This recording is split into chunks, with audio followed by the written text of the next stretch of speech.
Marjorie Doucet, bienvenue sur Ça se passe. Et merci Frank, ça fait plaisir d'être là. Yes, ça me fait plaisir que tu sois là. Ça me fait surtout plaisir que tu aies amené Pini. Ouais. C'est ça son nom? Ouais, c'est la mascotte de Pignata. Je t'en ai amené une copie. Fait que ça, c'est la mascotte de votre startup, right? Exact. Où tu travailles. Très sick. En plus, on manque de background. Ben moi, c'est la première chose qui m'a choquée quand j'ai écouté ton podcast. J'ai failli amener mon néon. J'en ai un néon de Pini chez nous. Ah ouais? Mais je me suis calmée, là. C'est bon qu'il y ait un designer qui me donne du feedback parce que t'es pas la seule à m'avoir dit ça, que j'étais un peu chenu des fois dans mes backgrounds. Fait que je vais essayer de tranquillement itérer là-dessus. Je demande tout le temps aux guests comment qu'on se connaît. Je vais te laisser essayer de le dire parce qu'on dirait que je suis comme plus sûr. On se connaît à cause de Luke. Oui, Lucas, Marcotte Richardson, qui est venu sur le pod aussi. Je pense qu'on faisait un souper ou un dîner chez lui. Oui. Puis t'étais là avec ta blonde. Puis c'est la première fois qu'on s'est vu, je pense. C'est là que j'ai rencontré Vincent aussi, ton copain. OK, cool. Parfait. Excellente plug. Marjo, ton CV en accéléré pour que le monde catch un peu ton profil. Oui, en fait, moi, je suis issue du bac en design graphique. Fait que, à Québec. Puis j'ai fait la maîtrise en design ensuite. OK. À Québec aussi. Puis après, dans le fond, ce qui est arrivé, c'est que quand j'étais en design graphique, j'ai fini. Je suis allée travailler en agence, dans une toute petite agence à Québec. OK. Et puis, j'ai vraiment détesté ça. Ah ouais? Puis tu sais, nous, on n'a pas vraiment de stage. Ça, c'est la technique là, que tu avais faite? Non, le bac. Oui, le bac. Fait que le bac, c'est ça. On n'a pas de stage. Tu sors de là, tu fais un peu tu t'essayes. Essai-erreur. YOLO sur le marché du travail. Puis moi, je voulais juste une job. Fait que ça me dérange. J'ai pas checké conditions, j'ai pas checké si c'était les projets qu'ils faisaient, c'était intéressant. Je voulais juste travailler. On m'a demandé combien je voulais te payer. Je pense que j'ai dit 10$ de l'heure. Je voulais juste travailler, puis être dans le domaine, puis on started from the bottom, comme ils disent. Puis ce que j'ai commencé, les premiers projets sur lesquels j'ai travaillé, c'était des pubs de char en noir et blanc. En noir et blanc? Oui, c'était super. Fait que, puis je changeais des prix dans des menus. Je faisais des genres de pancartes pour dire aux gens de s'asseoir dans les restaurants. Attendez en ligne ici. Fait que, sincèrement, il n'y avait rien de créatif là-dedans. Puis, j'étais bien mal prise. Là, je ne savais pas trop. Tu as toujours eu cette fibre créative-là? Oui. Au cégep, j'ai étudié en cinéma. Je me suis cherchée quand même assez longtemps. J'étais le genre de personne qui n'était pas nécessairement vraiment bonne dans quelque chose de spécifique. J'étais comme très polyvalente, je faisais plein d'affaires, mais j'étais comme pas la meilleure en dessin, la meilleure en quelque chose. Fait que c'était vraiment du essai-erreur pendant vraiment longtemps, même au niveau de mon emploi. Là. Fait que on y viendra. Mais c'est là que tu décides de retourner à la maîtrise, basically. Fait que là, j'étais mal prise, puis j'ai dit, je vais juste continuer d'étudier. C'est quand même un safe choix, I guess. Écoute, je sais pas si c'est safe, mais c'est un des meilleurs moves que j'ai fait de toute ma carrière, honnêtement, d'aller faire cette maîtrise-là, qui était en accéléré. Fait que c'est 1 an. Avec t'as une session d'été, dans le fond. OK. Puis, dans le fond, tu viens comme découvrir, puis tu sais, ça a énormément changé, là. Le bac en design, c'est plus ce que c'était, mais tu découvres, en fait, comment prendre des décisions de design. Puis le pourquoi du comment de tout ce que tu crées. Ouais, pas juste quel genre de rectangle. Exactement. Puis, ça me fait super rire parce que cette semaine, j'ai reçu un message sur LinkedIn d'une HR qui voulait me proposer un rôle. Puis le rôle, c'était product designer ou spécialiste du coloriage. Puis ça m'a tellement fait rire parce que je sais que c'est une blague, puis mais c'est quand même ça la réalité de ce qu'on vivait, puis ce que j'ai vécu longtemps, en fait. Là. On fait juste faire des carrés, des rectangles, mettre quelques couleurs, puis voilà. C'est le Dunning-Kruger effect. C'est que c'est tellement un domaine ou un art complexe que plus tu es loin de ça, puis moins tu en connais, plus ça a l'air facile. Plus ça a l'air d'être juste des rectangles. C'est ça l'affaire. C'est complexe, mais tout le monde a son point de vue. tout le monde. Fait que, un niveau de subjectivité, mettons. Ben oui, c'est ça. Fait que tout le monde veut. Moi, ma couleur préférée, c'est le mauve. Fait que, tu sais, les boutons, t'es même mauve. Non, mais plus dans un exemple que, tu sais. OK, je pensais que tu me disais ça pour vrai. Je savais pas qui est. On est pareil. Non, c'est orange, moi. OK. C'est une cool couleur. Mais pourquoi ton brand est mauve? Ah, moi, c'est tellement basic, là. C'est parce que je suis né le 8 février, puis genre, l'améthyste, c'est comme la pierre liée à. Je n'avais quand j'étais petit. Je suis en février. Let's go. Verseau? Non, pas ça. Non? OK. Hey, je suis pas assez skilled pour faire un podcast sur l'astrologie. On va arrêter ça là. Mais, fait quoi, la maîtrise, ça te donne comme, I guess, des bases théoriques puis un niveau de confiance sur la carrière puis les moves de carrière que tu vas te faire après? Ben, ça t'apprend vraiment à aller... Tu sais, la théorie de design, il n'y en avait pas, là. Fait que, tu sais, on allait chercher la théorie ailleurs pour l'amener en design. Fait que, tu sais, quand... Exemple, il y a un des projets que je me rappelle qu'on a fait, c'était sur le wayfinding. Fait que, tu sais, comment tu designes une expérience pour, mettons, en avion, là, quand il faut. Ouais. Quand tu es en mode urgence, puis là, il faut que les gens sortent rapidement. Ben, comment on design ça, tu sais? Ouais. Bon, ben là, tu commences à étudier comment les gens ils réagissent en cas d'emergency. Puis, tu sais, tu vas chercher toutes les notions sur les humains ailleurs, à l'extérieur, puis tu les ramènes en design. OK. Fait qu'ils t'apprennent vraiment à... En design, mettons, j'imagine plus spécifiquement numérique, là. Ouais, d'interaction. Parce que la théorie de design graphique, il doit en avoir un peu. Il y en a, mais c'est ça, c'est purement, évidemment, form, follow, function. Tu sais, il y en a plein, là, mais ce que je veux dire, c'est que quand tu veux sortir de tout ce qui est visuel, là, quand tu veux vraiment designer des expériences d'interaction. OK, sweet. C'est bon, là, je te suis. Fait que... Mais c'est comme un peu... c'est ça, ça a vraiment ouvert quelque chose dans mon esprit que je pensais vraiment pas triper, là. Puis ça a ouvert... ça unlock quelque chose dans ton design thinking, mettons, mais ça a-tu unlock des opportunités de carrière aussi? Genre, c'est quoi les next moves que tu as fait rapidement, là, mettons? Ben là, c'est ça. C'est que tu deviens spécialiste en résolution de problèmes, dans le fond, mais par le design. OK. Puis quand tu sors... Fait que là... Tu sors de l'université, tu capotes, tu trouves ça tellement hot que tout ce que tu viens d'apprendre. Puis là, tu cherches une job. Puis ma première job, c'était à la Ville de Québec. Ah ouais. Avec une autre de mes collègues qui a fait la même maîtrise que moi, on est allé travailler sur l'app copilote de stationnement. Oui. L'app la plus téléchargée au Québec. Mais qui viennent de changer, malheureusement. Ouais, c'est ça, j'allais dire. T'as vécu un petit deuil récemment. Ça m'a vraiment fait rire, par exemple. J'ai essayé d'avoir les stats de download, puis j'ai pas réussi, mais en tout cas. Bref, on travaillait là-dessus. Mais c'est quand même cool d'avoir un projet qui a un scale d'utilisation aussi gros. Sérieusement, c'est le Clippy en tout cas, du Québec. Ouais. Mais fait qu'on travaillait là-dessus. On était 2 designers, puis un ingénieur en stage. Fait que, tu sais, pour vrai, copilote, c'était 3 personnes. Ah, ouais. Puis c'était le stagiaire, lui, qui développait, qui prenait les calls des gens qui étaient fâchés. Puis, ouais, c'était quand même... C'est quand même du inside baseball de tech à Québec. Intéressant, ça. Ouais. Fait que là, ça, tu fais ça pendant un bout, mais genre, mettons, en mitraille, les autres jobs que tu as eus, puis on va pouvoir les recreuser, là, dans... Ouais. Après, c'est ça. Là, ils gardaient une personne, ils m'ont pas gardé. Fait que là, je suis allée travailler chez Coveo en tant que designer. Okay. J'avais un autre collègue qui a fait la maîtrise, qui travaillait là, qui m'a référé. Puis ça a été vraiment, vraiment intéressant comme expérience. Cool. L'équipe là-bas était vraiment insane. Mettons, quand j'y pense, à quel point on était fort, là, niveau développement, puis les têtes qui travaillaient là à cette époque-là, puis sûrement encore, là, mais les gens que j'ai connus, on était allumés, vraiment. Là. Nice. Je pense que ce qui a été difficile pour moi, c'était plus tout ce qui est design à Québec à ce moment-là, c'était très en retard. Oh. Tout ce qu'on a appris à l'école puis à la maîtrise, ben, on n'était pas rendu là. T'sais, on était encore plus au niveau infographique. Là, je vais te faire un mock-up. J'ai besoin de... On ne te présente même pas un problème, en fait. Là, on te montre la solution, on te demande de faire le visuel, puis c'est tout.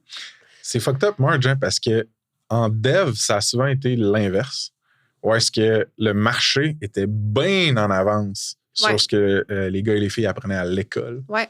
Même que nous, je me rappelle, on dénigrait, mais on discartait l'expérience académique de plusieurs programmeurs, on s'en foutait un peu. On était comme, mais donc, qu'est-ce que tu fait? C'est quoi tes side projects, ton GitHub? Tu sais que tu t'es salé les mains parce que c'est pas à l'école que tu vas apprendre, mettons, le dernier quadriciel JavaScript ou whatever. Ben non, c'est ça. Fait que toi, t'as comme eu un peu l'inverse. Oui, ça a été l'inverse. Puis on en parlera plus en détail plus tard, là, probablement, mais... Fait que là, il n'y avait pas de Cossette entre les deux? Oui, c'est ça. Okay. J'en oublie des La Ville de Québec. Là. Ville de Québec. Cossette, là, c'était plus un contrat. Fait que j'avais parlé à l'époque on en faisait un projet d'intervention à la maîtrise. J'avais parlé à l'époque à Daniel Ouellette de chez Cossette pour travailler avec lui. Finalement, ça n'avait pas fonctionné, mais je l'ai rappelé après la Ville de Québec. Puis j'ai fait un contrat avec eux qui était vraiment nice, vraiment incroyable. On travaillait sur le pitch de l'aéroport de Québec. Nice. Fait que moi, pour le renouveau de l'aéroport, genre? Ouais, ben dans le fond, moi, mon mandat, c'était de les aider à le gagner, ce pitch-là. OK. Fait que j'ai fait de la recherche utilisateur, on a fait des entrevues, on est allé lire je suis allée lire dans la documentation, puis dans la documentation scientifique pour trouver des insights pour les aider vraiment à builder le case study, puis gagner ce le que pitch. nous, on va faire pour vous aider à refaire l'aéroport. Ouais. C'est ça, à peu près? Ouais, c'était vraiment, vraiment... Fait que ça, mais ça, c'était scopé dans le temps.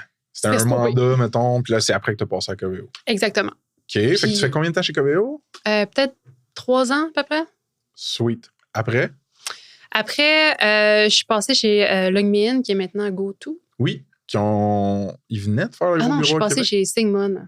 Sigmund. Oh my God. C'est vrai. Ça va. Il va falloir que j'ai des notes puis des années. On va mettre. Je suis passée chez Sigmund. Fait que j'ai comme fait produit-agence. Ouais, j'ai comme un peu bougé pas mal pour essayer de trouver mon fit.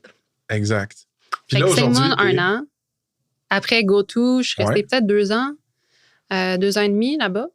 Puis après, j'ai bougé chez Shopify. Oui. Puis après, j'ai bougé chez Pignata. OK, parfait. Super. Fait que là, c'est all good. T'as-tu chevauché le passage de Lucas aussi? T'es voulu en même temps? Ouais, c'est moi qui l'ai référé, en fait. C'est vrai. OK. Puis là, ça, c'est sur combien d'années, là? À partir, mettons, de la maîtrise finie à aujourd'hui chez Pignata, c'est sur combien d'années que tu as comme itéré à travers différents bouts de ta carrière? Là, ça fait 11 ans que j'ai fini la maîtrise. Fait que sur 11 ans, ouais. Malade. Avant que je te pose les questions pour qu'on commence à creuser dans différentes parties de cette histoire-là, mettons, j'aimerais ça que pour le monde qui ne connaisse pas nécessairement Pignata, là, en 2-3 lignes, un genre de elevator pitch-ish de Pignata, c'est quoi? Pignata, en fait, si je peux décrire le plus simplement possible, c'est comme le Google Drive du Web3, mettons. Web3, on pense crypto, on pense blockchain, application décentralisée. Exactement. Fait qu'on fait du file storage. OK. Puis on est actuellement 18 employés. Ça fait 6 ans que ça existe. Puis les CEO sont situés à Omaha, Nebraska.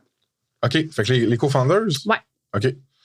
J'ai déjà passé à travers le Nebraska en auto, c'est longtemps. C'est cool, 30 secondes de voir les champs, puis après ça, c'est Il y a du maïs puis du barbecue, maintenant. Sortez-moi de Mais c'est ça, j'aurais jamais pensé. Allé les voir. Ouais, plusieurs fois. Plusieurs fois. OK, fait que Pignata, file storage, décentralisé dans le Web3. Ouais. Donc, si je le résumais de façon vulgaire, puis tous les crypto heads qui écoutent, relaxés. Ouais, vous pouvez aller lire un peu là-dessus. On a une bonne documentation. Allez voir la doc. Ça a 6 ans. Ouais. Puis, vous avez dit que vous êtes 18. C'est une compagnie c'est une start-up qui est financée par du capital de risque? Ouais. On est Series B. OK. J'ai des super chiffres ici. Là. Drop les chiffres que tu veux, moi je les prends. On a 250 000 en MRR. OK, nice. 25 000 active users. Quand même. Fait que ouais, non, tu sais, quand tu regardes ça, ça va bien. C'est juste que notre market est il y a des up hauts and et down. des bas, mettons. OK, parfait. Puis, fait, la raison pour laquelle j'ai voulu que tu comme énumères toutes les places que tu as faites sur ces 11 années-là, c'est juste pour l'idée à ma première comme de grosse chunky question qui est pourquoi tu penses que ça a été aussi long trouver ta place en design dans ta carrière? C'est une super bonne question, puis ça m'a amené à me poser bien d'autres questions quand tu m'as demandé ça, quand on s'est jasé la première fois. Je pense que j'ai jamais nécessairement fité dans un moule. Tu sais, même au secondaire, je pensais à ça quand on se jasait, puis quand on rencontrait l'orienteur, il m'avait dit, toi, tu peux être soit fleuriste ou design de présentation de magasin, tu sais.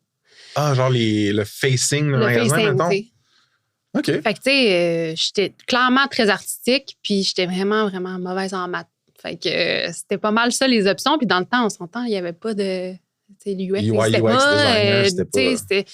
Puis même quand je suis rentrée au bac en design graphique, c'était très art, là. Tu sais, il fallait présenter un portfolio. C'était des peintures, des dessins. J'ai été refusée. Oh, OK. J'ai refait mon portfolio. J'ai demandé pourquoi elle m'avait refusé. J'ai ajouté plus de trucs d'art. Puis là, ils m'ont accepté, tu sais. Fait que, tu sais, c'était très... Ça fait 2 fois que tu essaies d'avoir de quoi, dans l'histoire que tu viens de conter, tu essaies d'avoir de quoi, tu l'as pas, mais tu lâches pas, puis tu rappelles, puis tu refais je rappelle. C'est ce genre de drive-là qui a de l'air intéressant. Ça vient d'où, ça? Ça vient probablement de ma mère. Ah ouais? Ouais, parce que j'ai pas toujours été de même, puis ma mère, elle a une bonne drive. Là. Fait nice. que, la mienne aussi. T'es gêné d'appeler, tu vas appeler. Puis, tu sais, c'est...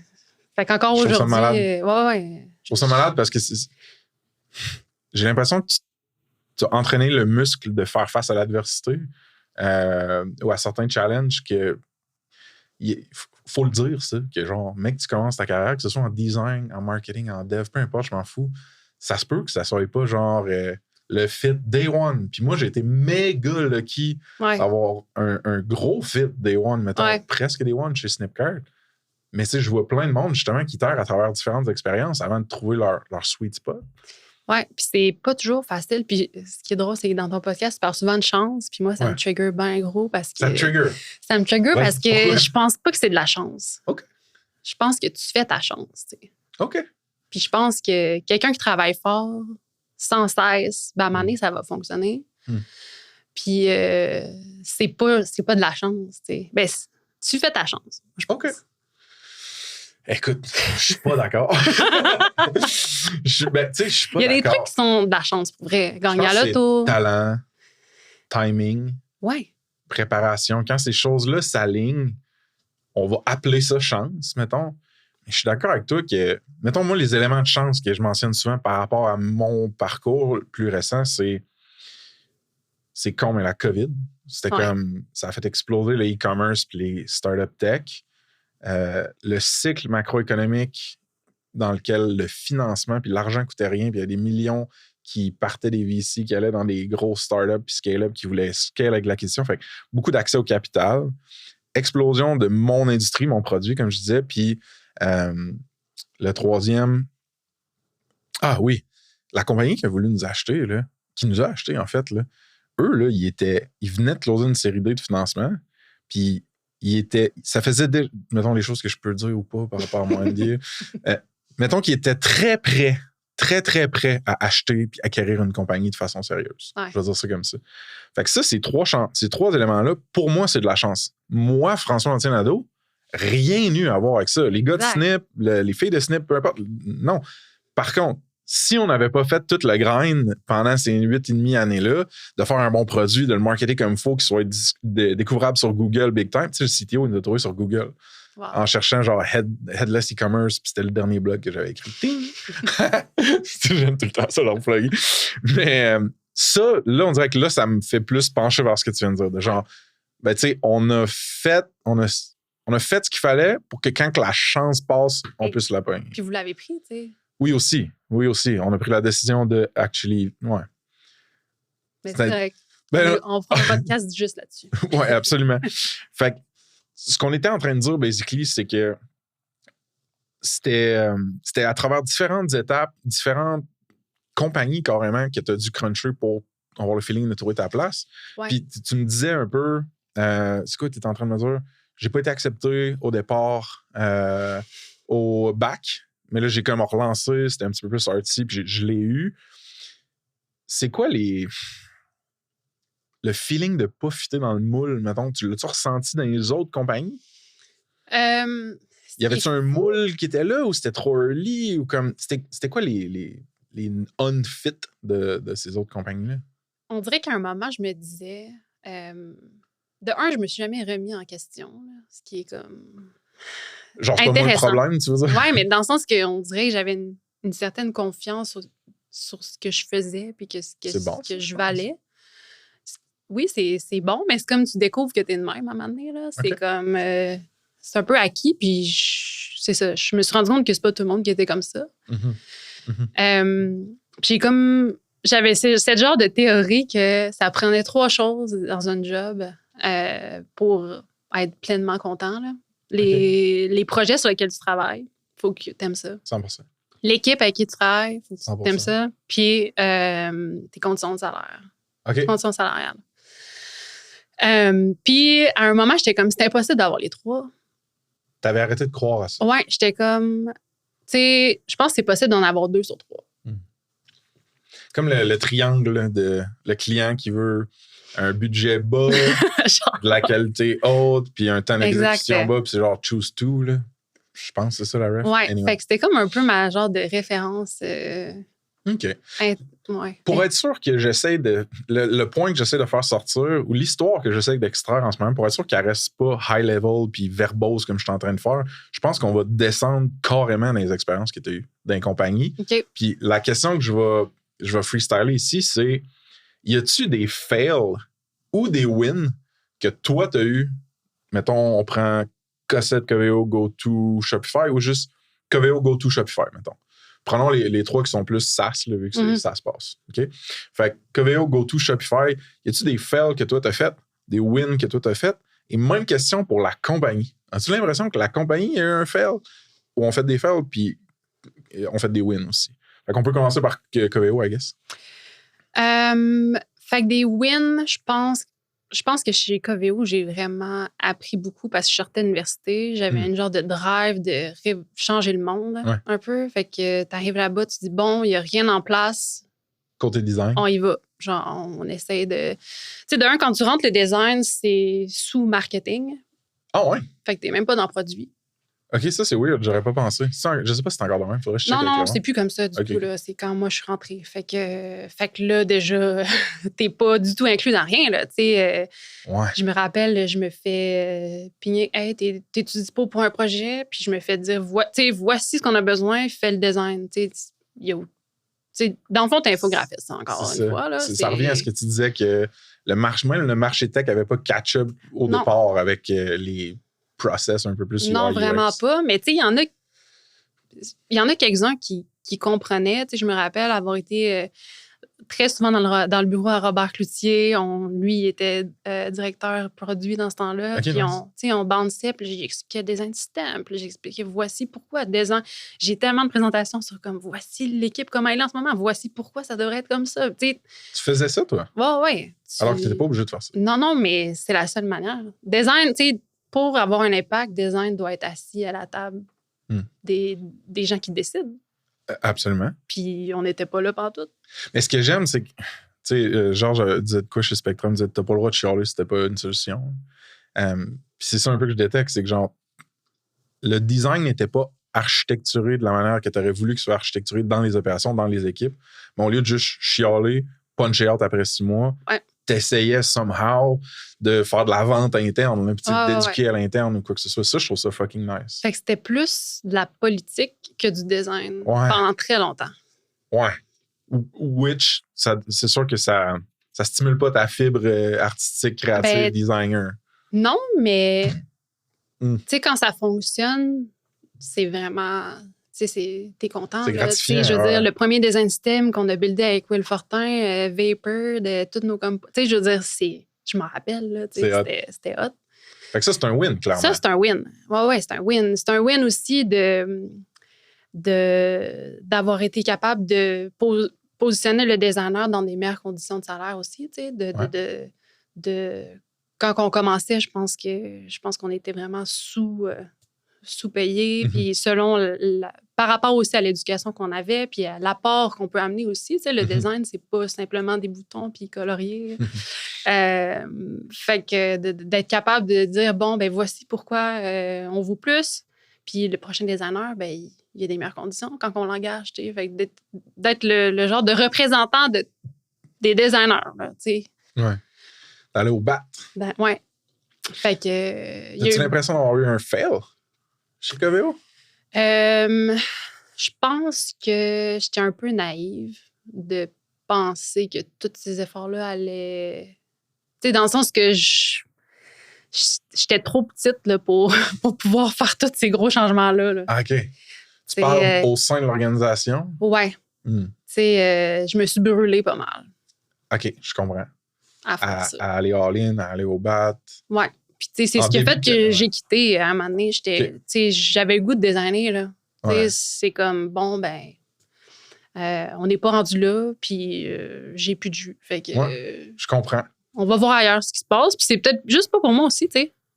Peut-être que c'était... Cette compagnie-là ou le design en général, qu'est-ce que tu veux dire? Ben, cette compagnie, ce modèle-là, tu sais. Ce modèle-là, je comprends. Y a-tu des trucs que tu dirais que la compagnie, pendant cette période-là, puis là, on se rappelle que c'est au début de ta carrière, là, fait que c'est il y a longtemps, là, ce qu'on dit, là. Ouais.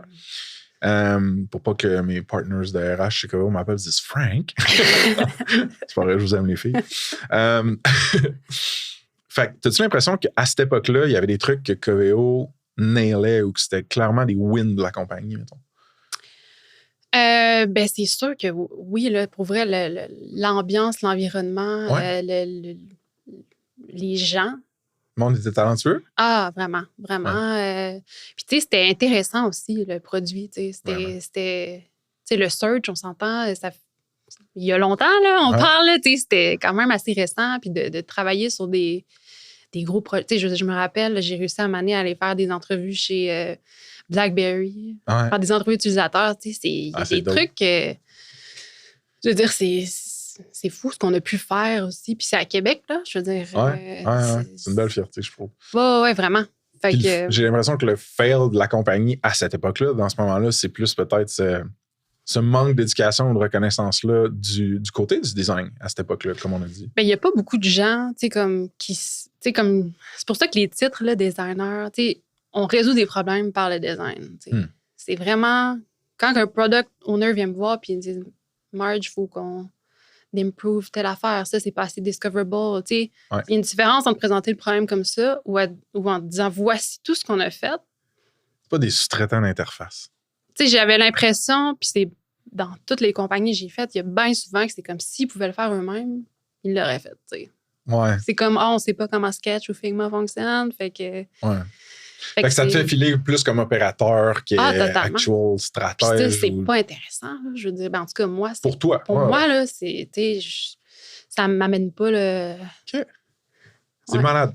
Puis, fait que là, tu switches. C'est-tu chez GoTo après ou ça a été Sigmund? Chez Sigmund. OK. As-tu l'impression qu'on fait Winfield chez Sigmund ou tu veux qu'on bouge tout de suite au l'autre SaaS? Ça me dérange pas. Ben, tu sais, peut-être expliquer le pourquoi dans ma tête j'ai switché. Là, c'était parce que, évidemment, switcher de produit à agence. Ouais. Complètement différent. Tu as des clients, tu travailles sur plusieurs projets en même temps. Ouais. Tu charges à l'heure aussi, ce qui est vraiment quelque chose de totalement nouveau. Mm-hmm. Fait que, tu sais, c'est d'aller voir si ce moule-là fitait avec moi ou pas, tu sais. Puis finalement pas. Puis, mais ça m'a permis de voir que je voulais travailler en produit, tu sais. OK. Fait que ça, j'ai appris ça. Ça a été de l'élimination, là, un peu. Là. Ouais. Puis ce qui est plate, parce que souvent, tu disais, on n'a pas de stage nécessairement au bac en design, du moins à l'époque. Souvent, les stages, ça te permet de faire un peu de décision par élimination, de faire comme, finalement, cette bout-là de l'industrie, c'est pas ça que moi je veux, genre. OK. Fait que là, tu retournes en produit. Ouais. Chez GoTo. Chez GoTo, première compagnie américaine. Pour laquelle tu as travaillé? Pour laquelle je travaillais, oui. Puis là, c'est-tu à l'époque où ils venaient, eux autres, ça s'appelait LogMeIn? Ouais. Puis ils venaient de s'installer le bureau à Québec ou ça faisait déjà? Ça faisait un bout qu'ils étaient à Québec, là. Je me rappelle pas combien de temps, là, mais c'était pas nouveau, là. OK. Fait qu'ils engageaient, il y avait plein de postes ouverts, j'ai appliqué. OK. Première job en anglais. OK. Tu les as découverts où? Comment, eux? LinkedIn. T'as vu une... J'ai vu une offre. OK. J'ai postulé. Première job en anglais, ça te stressait dessus, ça? Horriblement. Ah ouais, hein? Ouais. Ben, j'étais pas du tout parfaitement bilingue, là. OK. Vraiment pas. Puis j'ai tu sais, mon souvenir de cette entrevue-là, j'étais dans mon appart. Avant l'entrevue, j'étais allée me mettre de l'eau d'en face pour comme... Ah ouais? Let's go, là, genre, on y va. Je m'étais préparée, puis c'était à distance, tu sais, fait que je m'étais préparée, j'avais comme mon portfolio. sais, j'avais comme mon texte si jamais ça marchait pas. Tu sais, j'étais bien prête. Puis, ça s'est bien été? Ben, j'ai eu la job. Fait que, ouais. OK. fait que là, tu rentres chez GoTo, c'est pas remote, right? À l'époque, En fait, c'est hybride, oui, parce qu'il y a un bureau à Québec, mais presque toute mon équipe est en Utah. OK. Puis là, il y a un paquet de produits à l'intérieur de LogMeIn, maintenant GoTo. Toi, tu faisais quoi? J'ai fait plusieurs choses, là, mais principalement, je travaillais sur GoTo Connect, qui est comme une version un peu de Slack, mettons. OK. As-tu eu un win par rapport au travail sur ce produit-là? As-tu eu un fail par rapport à ce passage-là dans cette compagnie-là, personnel, mettons? Oui, clairement. Ça a ouvert vraiment beaucoup de portes, premièrement, là, de pouvoir, maintenant, plus avoir aucun problème pour parler anglais. Ouais, ça a pris combien de temps, mettons, avant d'être à l'aise? Pour vrai, ça prend peut-être 2 ans. Ouais? Ouais. Mais c'est juste le muscle qui flex pendant 2 ans. Tu parles sur Slack, ben, tu parles voir des vidéos calls, tu es tout le temps dedans. Là. Ouais, la doc, les projets. Ce qui a aidé, c'est que c'était tout c'était écrit. Ouais. Fait que c'est bien moins stressant qu'avoir une conversation. C'est vrai. Mais ce qui est plus long, je veux dire, tu développes facilement le vocabulaire de design puis de produits. Mais là, quand tu te mets à vouloir parler d'autres sujets, là, ça prend du temps. Je sais, moi, tout ça m'avait fait ça. Fait quoi, les wins, vraiment, c'est que pour la première fois, quand je suis rentrée, il n'y avait pas de Head of Design, mais ils ont fini par en engager une. OK. Lauren Zach, fait qu'en plus, une femme. Nice. Head of Design. Puis c'était comme la première fois que ça m'arrivait, d'avoir travaillé avec une Head of Design. Puis je pense que ça a tout changé, en fait. Là, c'était une figure un peu où est-ce que tu peux avoir inspiration, admiration envers cette personne-là? C'est ça qui a drivé ça?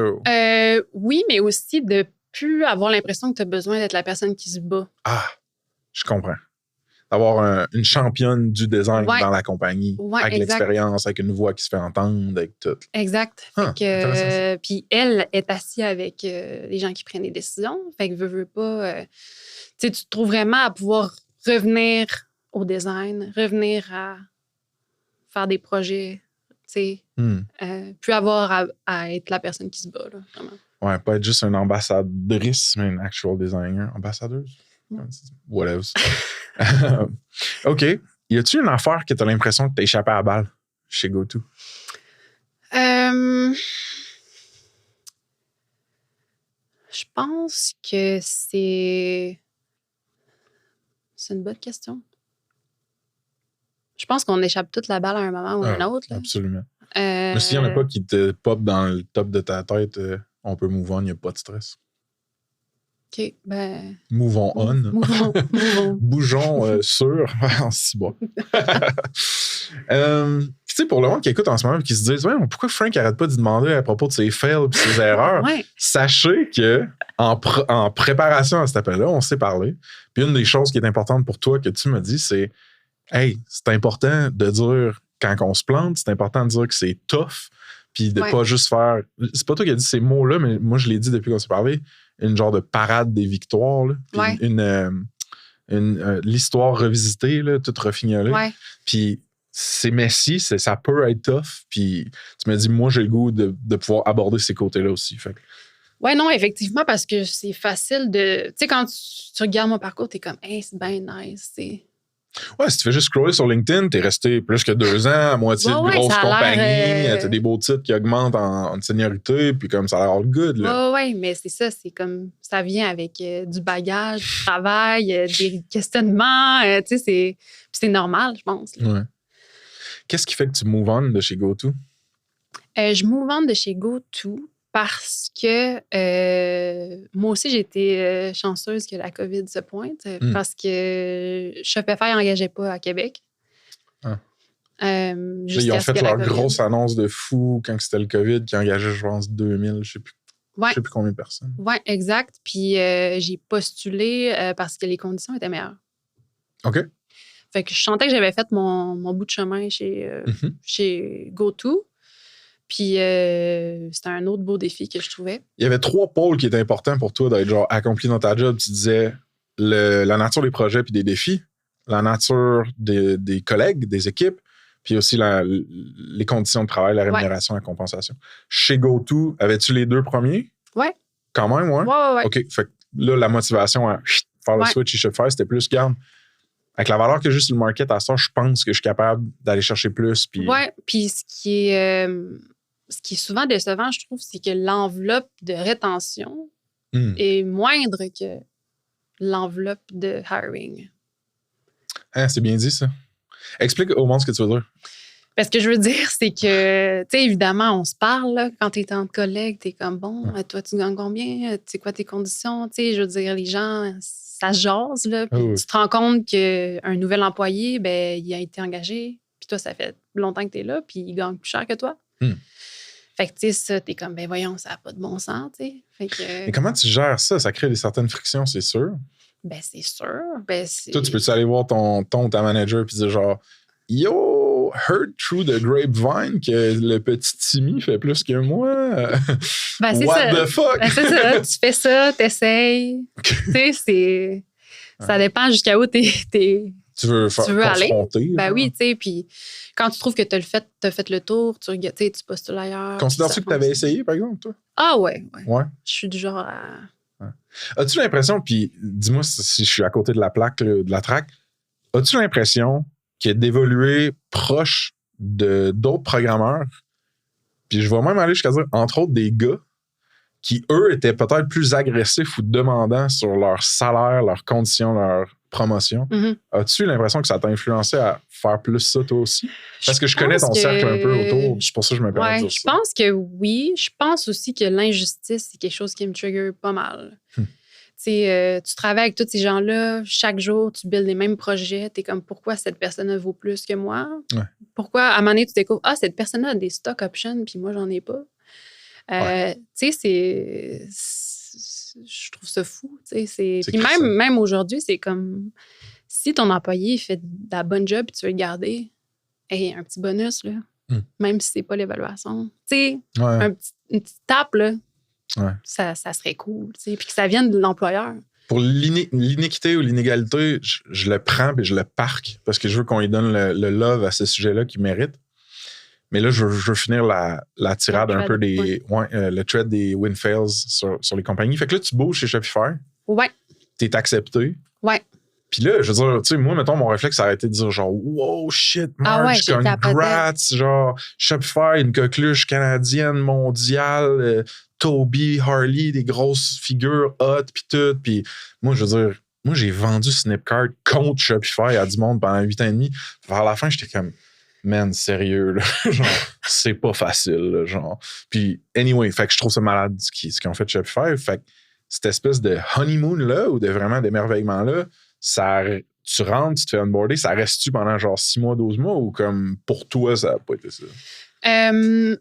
Moi aussi, c'est vraiment drôle parce qu'évidemment, aller travailler pour une compagnie canadienne qui a tellement de succès comme ça, c'est public, c'est comme le dream, là, tu sais. Puis encore là, si on revient à ce que je disais plus tôt, tu sais, la design maturity de Shopify, on s'entend, il y a un design système bien, de fou, t'as pas besoin, tu sais, dans ma tête, t'as pas besoin d'aller te battre pour tes choix de design, tu sais, tout est en place, là, pour que ça se passe bien, là.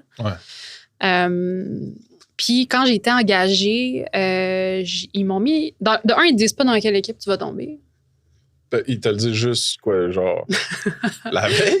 Ben, moi, en tout cas, ils me l'ont pas dit. Puis je me suis retrouvée à travailler dans une équipe de marketing. C'est vrai de ça que, au début... À faire des landing pages. OK, ouais. Fait que je peux te dire que c'était... J'ai déchanté pas mal. Je me suis pas comme laissée abattre tout de suite. J'ai comme... écrit à HR, rencontré HR, j'ai dit, ouais, moi, dans le fond, je voulais faire du produit. Pourquoi je suis dans le marketing? Ah, mais non, t'es pas dans le marketing, c'est du produit. Fait que ça a été un peu... C'était des landing pages, genre, du trafic. Il était où dans le funnel? Dans le fond, je m'occupais de la landing page pour le Black Friday, Cyber Monday. OK, mais ça, qui répertorie les apps, dans le fond. Les Shopify apps. Fait que c'est pour ça que l'autre se disait que c'était comme proche du produit, parce que ça touchait au App Store, au Shopify Apps. Ouais. Mais là, OK. Fait que tu t'es pas laissé... j'ai comme 37 questions. Tu t'es pas laissé décourager. Encore une fois, t'es game d'aller un peu au bat pour toi-même et ou pour les autres. Ouais. Puis là, tu vas voir manager, t'es comme, yo, y a-tu quelque chose qui peut se faire? Puis finalement... Finalement, il n'y a rien qui s'est produit. Je parlais avec ma manager, là, ça marchait pas. J'ai décidé d'aller parler avec sa manager, ça marchait pas. OK. T'as bypassé? Ouais. Ça a-tu mis en crise la première manager? Non, je pense pas. Je sais pas. Ah, mais regarde, t'avais le courage de le faire, puis tu l'as fait. Ben, c'était ça où je m'en allais. Tu sais, je veux dire, t'as quoi à perdre, dans le fond, là? Ouais. Mais c'est juste que là, c'était en 2021 ou 2020, ça? Ouais, ben. 20, mettons un peu. 20, genre, ouais. OK, 2021. Le delta de désenchantement en 2000, je sais pas, là, 14, 11, c'est quand KVO au début? Mon Dieu. Ouais, mettons 2015, genre. Bon. Fait que le delta de désenchantement, là, devait être moins gros. Tu sors de l'université, t'as appris une couple de pratiques, mettons moderne de UI UX, puis t'es comme, oh shit, c'est pas exactement comme ça dans le milieu du travail, mais peut-être à cette époque-là, c'est une compagnie de Québec, peut-être que eux, la culture design n'est pas. Fait que tu sais, t'es comme off comme ça, mettons.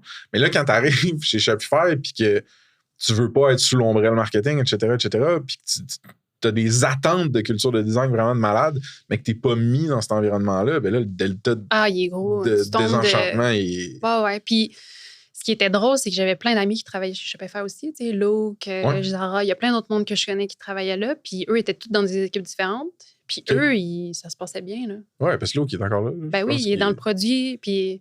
Tu sais, c'est ça. Fait que, bref, j'ai jamais été capable de me faire changer d'équipe. Pourquoi tu penses? Je sais pas. T'as-tu réussi à avoir de la clarté de certains managers? Ou... Non, puis c'était vraiment... Honnêtement, ça a été probablement une de mes pires expériences de job puis challengeant, là, au niveau personnel, parce que j'avais pas de réponse, puis... Tu sais, même que ce qui s'est passé, c'est que évidemment, je n'étais pas motivée dans ma job. Évidemment, on a eu un review. Ma boss m'a mis une bonne note. Sa boss, à elle, a fait ligner les évaluations de tout le monde pour que ça soit équivalent. Fait que là, j'ai eu Usually Meets, ce qui fait que quand tu as ça, tu ne peux pas changer d'équipe. Usually Meets Criteria ou Excellence? Impact, parce qu'ils jugent l'impact. OK, ouais. Fait que là t'es pogné, là. Ouais. Dans le fond, t'es corner, dans le fond. T'es pas placé pour succéder pantoute, là. Ouais.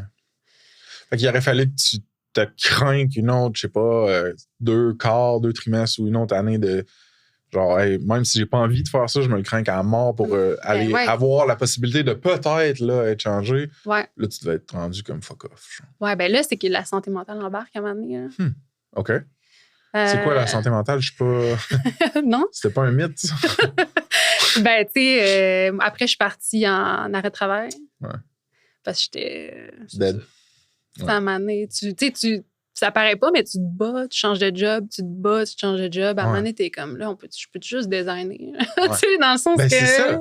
Mais, fait que la question, moi, je pense que on en a parlé au fond, mais c'était-tu genre... Puis je veux pas, tu sais, si tu veux aller là, on y va pas, mais t'avais-tu une petite voix dans ta tête qui disait Chris, tu moules le problème au final? Là? Ouais. Même si j'avais cette confiance-là en startant dans ma carrière, que oui, je suis bonne, oui, j'ai de la valeur.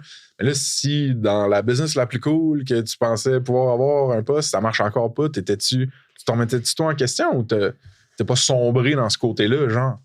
J'ai pas sombré là-dedans. Good. Puis on dirait que, tu sais, mettons, je trouve que ça touche beaucoup aux relations humaines, plus qu'à la job. Moi, j'ai souvent dit à mon boss actuel, j'ai dit, c'est pas le overload de job qui va me faire burn-out, c'est les interactions humaines, c'est avec qui tu travailles. Fait qu'on dirait que ça m'a juste... J'avais juste hâte de trouver un fit, on va dire ça de même. Ça m'a pas... ça m'a chamboulé assez qu'il a fallu que je prenne un break, mais ça n'a pas tout détruit, maintenant. T'es-tu game qu'on en parle un peu, là, ce break-là que t'as pris? Oui, clairement. Combien de temps il a duré ton break? Ça a duré 3 mois. 3 mois, fait que c'est pas... on s'entend, là. Non. Moi, je l'ai pris un plus gros, là, maintenant, quand j'ai punché out.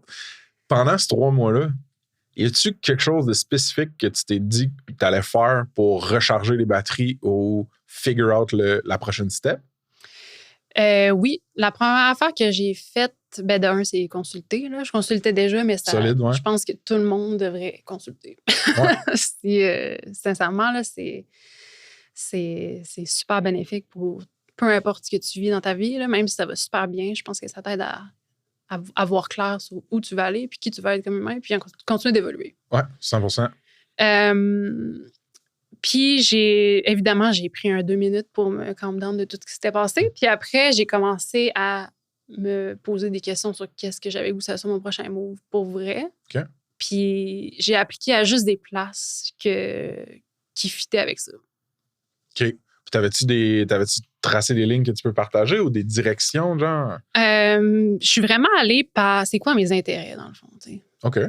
Puis, fait que pour nailer la partie challenge, industrie, mettons, de la job. Pour essayer de, au moins, tu sais, que mes projets soient Malade. sur quoi j'ai le goût de travailler, tu sais. Les landing pages, j'en avais plein mon casse de faire ça. Là. Fait que, tu sais, c'est sur quoi je veux travailler.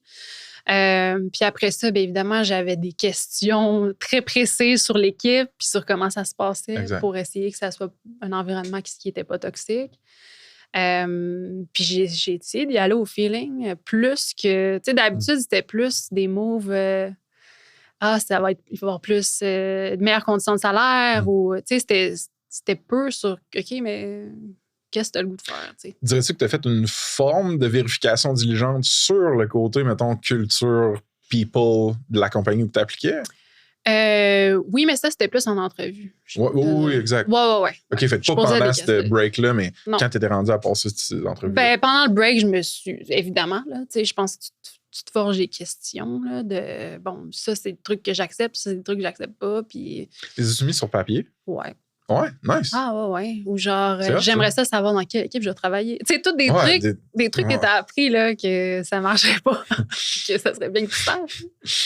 Fait que ouais, c'est ça. J'ai vraiment commencé à postuler pendant que j'étais en arrêt de travail aussi. T'as appliqué dans combien de compagnies? Beaucoup. Beaucoup? Ah ouais, j'ai dû passer... Il y a plein de monde qui vont écouter qui vont... Soit ils ont vécu quelque chose de même, soit sont en train de le vivre ou ils vont le vivre. C'est-à-dire cette espèce d'itération-là à travers les compagnies pour trouver le employé compagnie fit le meilleur.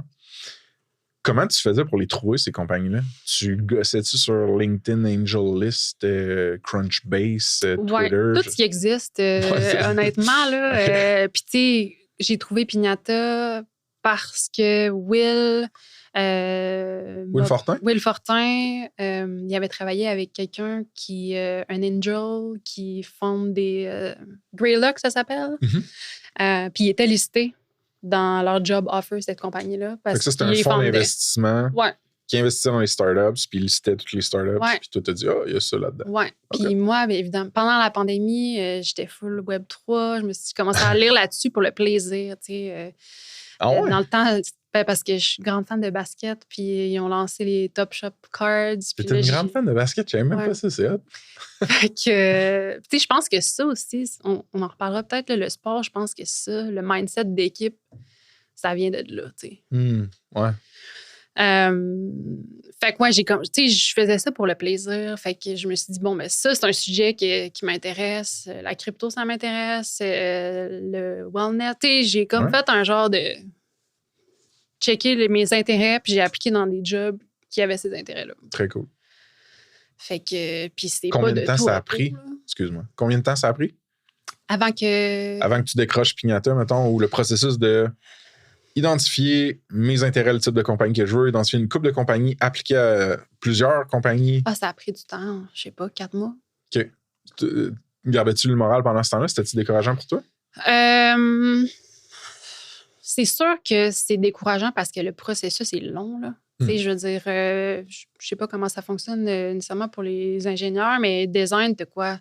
5-6 entrevues différentes, dont un design challenge, dont... ça n'arrête plus, là, au final. T'es brûlé bien raide, là, tu sais. Fait que quand tu appliques à plusieurs places, c'est basically comme si tu travaillais. Ah, totalement. Ta job, c'est je suis en train d'appliquer une totalement. Tu travailles, t'es pas payé, puis la pression est quand même bonne, là. Fait que... Mais, tu sais, j'en ai tellement passé dans l'entrevue. J'ai eu beaucoup de refus aussi que à un moment donné, tu commences à... Tu sais c'est quoi la game, là. Puis, tu sais, le premier non fait mal, mais quand ça fait ça fait longtemps que t'en as, ben, à un moment donné, c'était comme, une porte se ferme, une autre s'ouvre, là. Ouais, mais t'as quand même une dose de résilience vraiment intéressante, je trouve. Puis elle est présente depuis le début de l'histoire qu'on raconte, puis j'aime ça, puis fait que je le souligne. J'essaie de voir si je rentre tout de suite dans Pignata. Non. Je veux faire un petit détour quand même important pour moi. Écoute, t'as parlé du fait justement qu'il y avait certaines inéquités, que des fois tu te rendais compte que tu étais peut-être moins payé qu'une autre personne, peut-être qu'un autre gars, un autre homme, ou moins de stock options. Fait que la question qui est assez vague, puis on la prend comme tu veux, c'est parle-moi un peu de ton expérience d'évoluer comme une femme en tech. Mm-hmm. C'est pas évident, je pense, puis j'ai l'impression qu'on est moins pris au sérieux, très souvent. Puis, tu sais, évidemment, je les ai pas, là, les charts d'équité de salaire et tout. Je sais pas il existe, par exemple. Ouais, il existe, là. Mais, tu sais, moi, j'arrivais en tant que personne qui fait une job et qui vaut la peine, tu sais. Ouais. Je vois pas pourquoi je serais payée moins que quelqu'un d'autre qui fait la même job que moi, que quelqu'un d'autre qui fait la même job que moi en Californie, que, tu sais, si tu m'engages parce que tu me fais confiance, tu me trustes, puis t'aimes ce que je te présente, tu m'as engagé. Mes compétences. T'as vu mon portfolio, on a fait 5, 6 interviews ensemble, ben fais-moi confiance, puis voici ce que je vaux, puis voilà. C'est des enjeux qui sont tellement historiques, je veux dire, ou genre qui datent. Ouais. Puis qui sont probablement infiltrés ou incrustés loin dans genre des cultures managériales ou des cultures de compagnie. Je sais même pas comment tu fais, mettons, à partir de ta position de femme pour commencer à défaire ça ou à promouvoir ça. T'étais-tu... Parce que c'est pas toutes ces compagnies-là qui ont des échelles de salaire transparentes, là, que tu peux voir exactement qui fait combien ou quel rôle fait combien. Souvent, il y a un gros niveau d'opacité dans plusieurs startups ou scale-ups, compagnies en général, en fait. Fait que quand tu te rendais compte... Prenons le dernier exemple, par exemple, Pignata, mettons. Toi, tu devais avoir une idée de une personne qui design à ton niveau de seniorité, ton genre d'expérience. Voici à peu près comment ça peut faire sur le market dans ce genre de compagnie-là. Tu te faisais-tu comme un référent à toi? Ensuite, tu négociais en fonction de ça, mettons? Ouais. Puis maintenant, ce qui est cool, c'est qu'il y a plein de tools qui te permettent de faire ça. Là. Avant, au départ... Peux-tu en parler de ça? Bon, évidemment, j'ai vraiment une mauvaise mémoire, mais il y a un site web qui était capable d'aller voir, je pense que c'est level.io. Oui. Bon, tu es capable d'aller voir la moyenne d'un product designer dans les compagnies. Ouais. Selon la hiérarchie. Ouais. Fait que là, au moins, tu es capable d'avoir une idée de combien tu demandes. Mais souvent, c'est drôle parce que je dois être la personne qui challenge le plus les salaires dans toutes les personnes que je connais, là, mais quand les gens postulent, puis là, ils se demandent combien ils devraient demander, puis je demande ça, puis c'est comme, ben là, je sais pas. Puis là, mais voyons, pourquoi, tu sais? Ben, je suis comme gênée, ou, tu sais, il y a un genre de... Tabou, quasiment? Je sais pas, les gens sont... Puis je suis comme, ben le pire qui va arriver, c'est quoi? Ben, ils vont te dire non, ils vont te faire une contre-offre, tu sais, c'est quand même bien. Tu sais, je veux dire, c'est pas la fin. Ben, je veux dire, le pire qui pourrait arriver, c'est que si t'es vraiment déraisonnable ou trop agressif dans un montant, ils vont dire oh, OK, t'es vraiment à côté de la traque, t'es déconnecté, on veut plus continuer la conversation, mais on s'entend que ce sera sûrement pas ça que ces personnes-là qui hésitent déjà à demander plus vont faire. Puis surtout qu'ils te veulent. En tout cas, moi, je parle de la prémisse. Ouais. Qui ont besoin de toi. Ouais. C'est toi qui ont choisi, dans le fond. Puis je parle pas d'être déraisonnable. Là. Ce qui est bien maintenant, c'est ça, t'as les... Puis évidemment, là, on n'a pas parlé de localisation, de où t'habites. Parlons-en.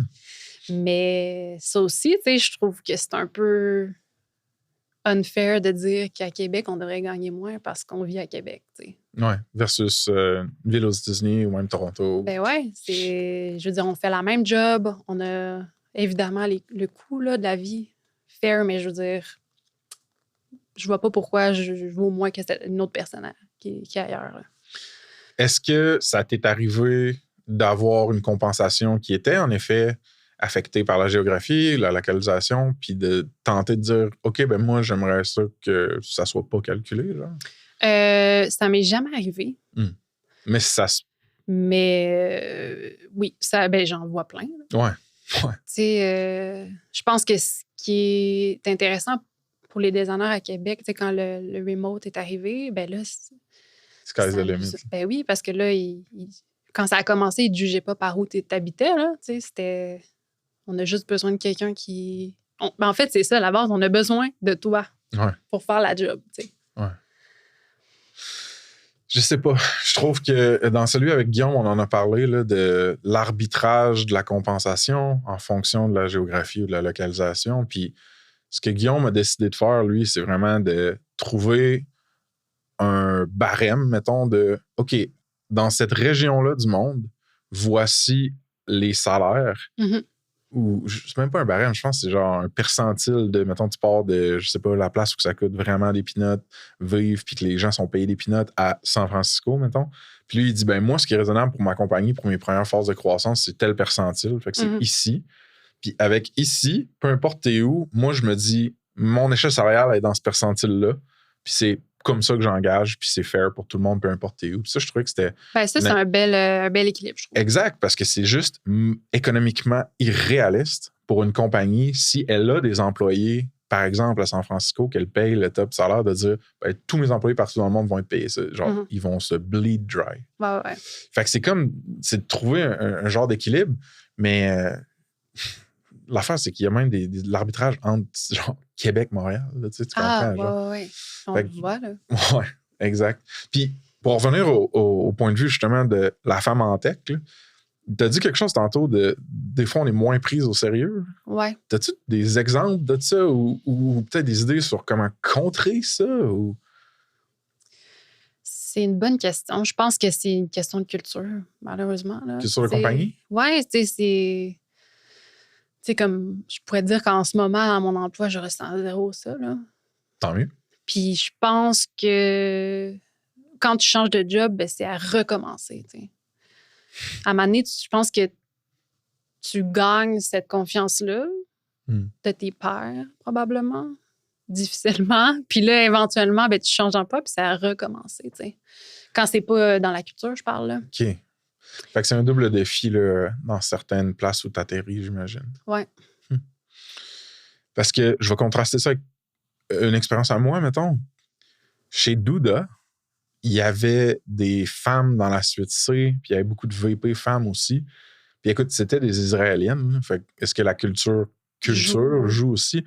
Mais elles prenaient de la place, elles étaient écoutées beaucoup, beaucoup. Fait que j'ai comme eu cet exemple-là, mettons, d'un côté. Mais force est de constater que j'ai parlé à un paquet de filles en SAS, puis, tu sais, l'histoire est souvent la même, tu sais, genre... Ouais, puis on n'est pas beaucoup aussi, tu sais, il y a plein... Mais en fait, je te dis pas que j'ai vécu ça full intensément, là. Je pense que c'est en rétro... Tu sais, quand tu y penses, là. Ouais. Quand je pense à tout ce qui s'est passé, je suis comme, hey, il y a des... Tu sais, c'est vrai que c'était plus dur. Puis c'est vrai que... Tu sais, il y a des choses que je peux pointer que je me dis, hey, dans le fond, c'est vrai que c'était plus dur, mais tu sais, ça m'a pas affecté quand je le vivais, mettons. Ouais. Mais je m'en rendais pas compte. Je comprends. Non, c'est intéressant. Puis le côté... certaines histoires que j'ai entendues étaient aussi par rapport au côté, bon, t'as une majorité d'hommes, mettons, hétérosexuels qui travaillent dans une compagnie donnée, puis il y a une minorité de filles. Fait que certains de ces gars-là qui vont peut-être, genre, flirter, hit on you, genre, faire des remarques par rapport à ton physique, que ce soit déplacé ou pas. Ça, c'est une chose que tu as vue dans certaines cultures de façon générale? Oui, puis c'est drôle parce que dans le livre que je t'ai amené, de Lauren, qui était la Head of Design chez Lumen, il y a un paragraphe sur l'habillement, tu sais. Ah ouais? Fait que t'es une femme en tech qui commence. Comment tu t'habilles au bureau avec juste des hommes? Hey, j'avoue, tu sais, ça revient au genre de questions que moi, j'ai jamais eu à me poser. Je sais, c'est fou, mais tu sais, c'est comme c'est vrai, tu sais, des commentaires sur comment t'es habillé. Qu'est-ce que tu dis, comment t'es prends? Ah ouais? Ah ouais. Ouais. C'est fucked up, man. Ouais. C'est fucked up. Tu sais, j'essaie de m'imaginer, j'arrive à une place, puis il y a genre 6 filles, genre, puis ils me disent ouais, beau shirt aujourd'hui, mon Frank. Je serais comme, what? Mais parlons-en un peu du livre d'abord. Tu as comme fait un segue là-dessus. Là. Fais un. Qu'est-ce que je regarde? Je regarde How to Wrestle an Alligator plus More Essential Lessons from 30 Years as a Woman in Tech de Lauren Zak. Z-A-C-K. Puis maintenant, je le montre à la caméra comme ça. Ding! On va le mettre dans les show notes aussi. Y a-tu une ou deux affaires que tu te rappelles de ce livre-là que tu veux comme partager? Ou pourquoi une fille qui écoute ça ou même un gars devrait le lire? Tout, honnêtement, est intéressant. Puis c'est fou de lire ça après autant de temps, mettons, en tech. Puis de comme. Toutes les histoires, t'es comme, hey, moi aussi, j'ai vécu ça. Tu relates. Ah ouais, c'est fou, là. Puis c'est cool aussi parce que dans le livre, elle explique les best tips. Tu sais, qu'est-ce que tu cherches quand t'engages? C'est quoi les red flags? C'est quoi les green flags? Puis elle donne des nuggets de genre à chaque fin de paragraphe. Fait que. Tu le recommandes? Oui, je le recommande vraiment. J'ai le goût qu'on creuse un tantinet sur Pignata. Parce qu'on l'a comme. On a flirté, on a tourné autour, mettons, puis on n'a pas vraiment creusé. Fait que, est-ce que, de façon générale, dans l'industrie Web3, crypto, des SaaS ou des produits numériques, là, vraiment qui sont, mettons, fundés par du VC, y en a-tu beaucoup quand même? J'en connais un peu, mais je suis pas dans le game, entre guillemets. Il y en a vraiment beaucoup, puis c'est très up and down. Là. Évidemment, le market est un peu plus... ça dépend de ce qui se passe. C'est comme là, il y a eu la grosse vague NFT, là, c'est rendu le meme coin. Ça évolue assez rapidement, fait qu'il y a beaucoup de choses qui... Nice et meurt, peut-être? Exactement. C'est plus Far West, un peu. Ouais. Mais, OK, puis là, toi, ça t'intéressait à cause de, genre, je trippe basket, ils font Top Shot, là, fait que c'est des NFT, c'est très NBA, je m'en rappelle trop. C'est des cartes de basket. Virtuelles. Ouais. Super. Fait que là, t'es comme, OK, nice, digital ownership décentralisé, ça me parle somehow. Ouais. Puis comme, t'as commencé à creuser plus que ça, ou... Ouais, j'ai commencé à lire là-dessus, puis ce que j'ai vraiment trouvé intéressant, c'est que le concept de l'artiste crée quelque chose, il le vend à quelqu'un d'autre. Ouais. Et cette personne-là le vend à quelqu'un d'autre. Ouais. Et l'artiste du départ, il fait de l'argent sur toutes les ventes. Il y a comme une royauté. Ça, j'ai trouvé ça tellement génial. Ouais. Ben, c'est de même dans d'autres médias de production, d'autres manières de créer des trucs, genre la musique, là, tu sais. Ouais. Ben, tu sais, c'était comme appliqué à tout. Non, dans la musique, c'est pas une double, triple revente. Non. Ouais. C'est comme la chaîne de valeur commerciale continue, mais toi, si t'es au début, tu continues d'avoir de la... C'est ça. Puis il y a même des nouveaux trucs qui apparaissent que si toi, t'aimes bien ce que je fais, puis que tu me donnes t'achètes de mes poteries, mettons, parce que tu les trouves nice, puis que t'es le premier à le faire, ben tu vas avoir des redevances sur éventuellement si je deviens genre vraiment big. Fait qu'il y a comme des genres de... Incentive pour un early adopter, par exemple. Exactement. Il y a comme des... Je trouvais qu'il y avait des concepts et des principes qui me rejoignaient. Ce qui me gosse, là, c'est que genre, on dirait qu'à chaque fois que c'est le même avec Bitcoin, c'est le même avec ces genres de principes NFT décentralisés, là, tout de digital ownership ou de genre fractional commission, je sais même pas comment le dire. En théorie, puis quand on en parle, genre, ça marche. Genre, ça fait du sens, je trouve ça fucking cool. Mais j'ai l'impression qu'il y a tellement de bruit, il y a tellement de scams autour que j'ai l'impression ça se fait pas adopter à scale par des communautés ou des marchés ou des pays ou whatever. Fait que je sais pas, as-tu une certaine confiance qu'à un moment donné, il va y avoir certains modèles sur Internet ou pas, que ce soit à travers de l'art ou autre chose qui vont être très Web3? Je pense que oui. Je pense que ça va être...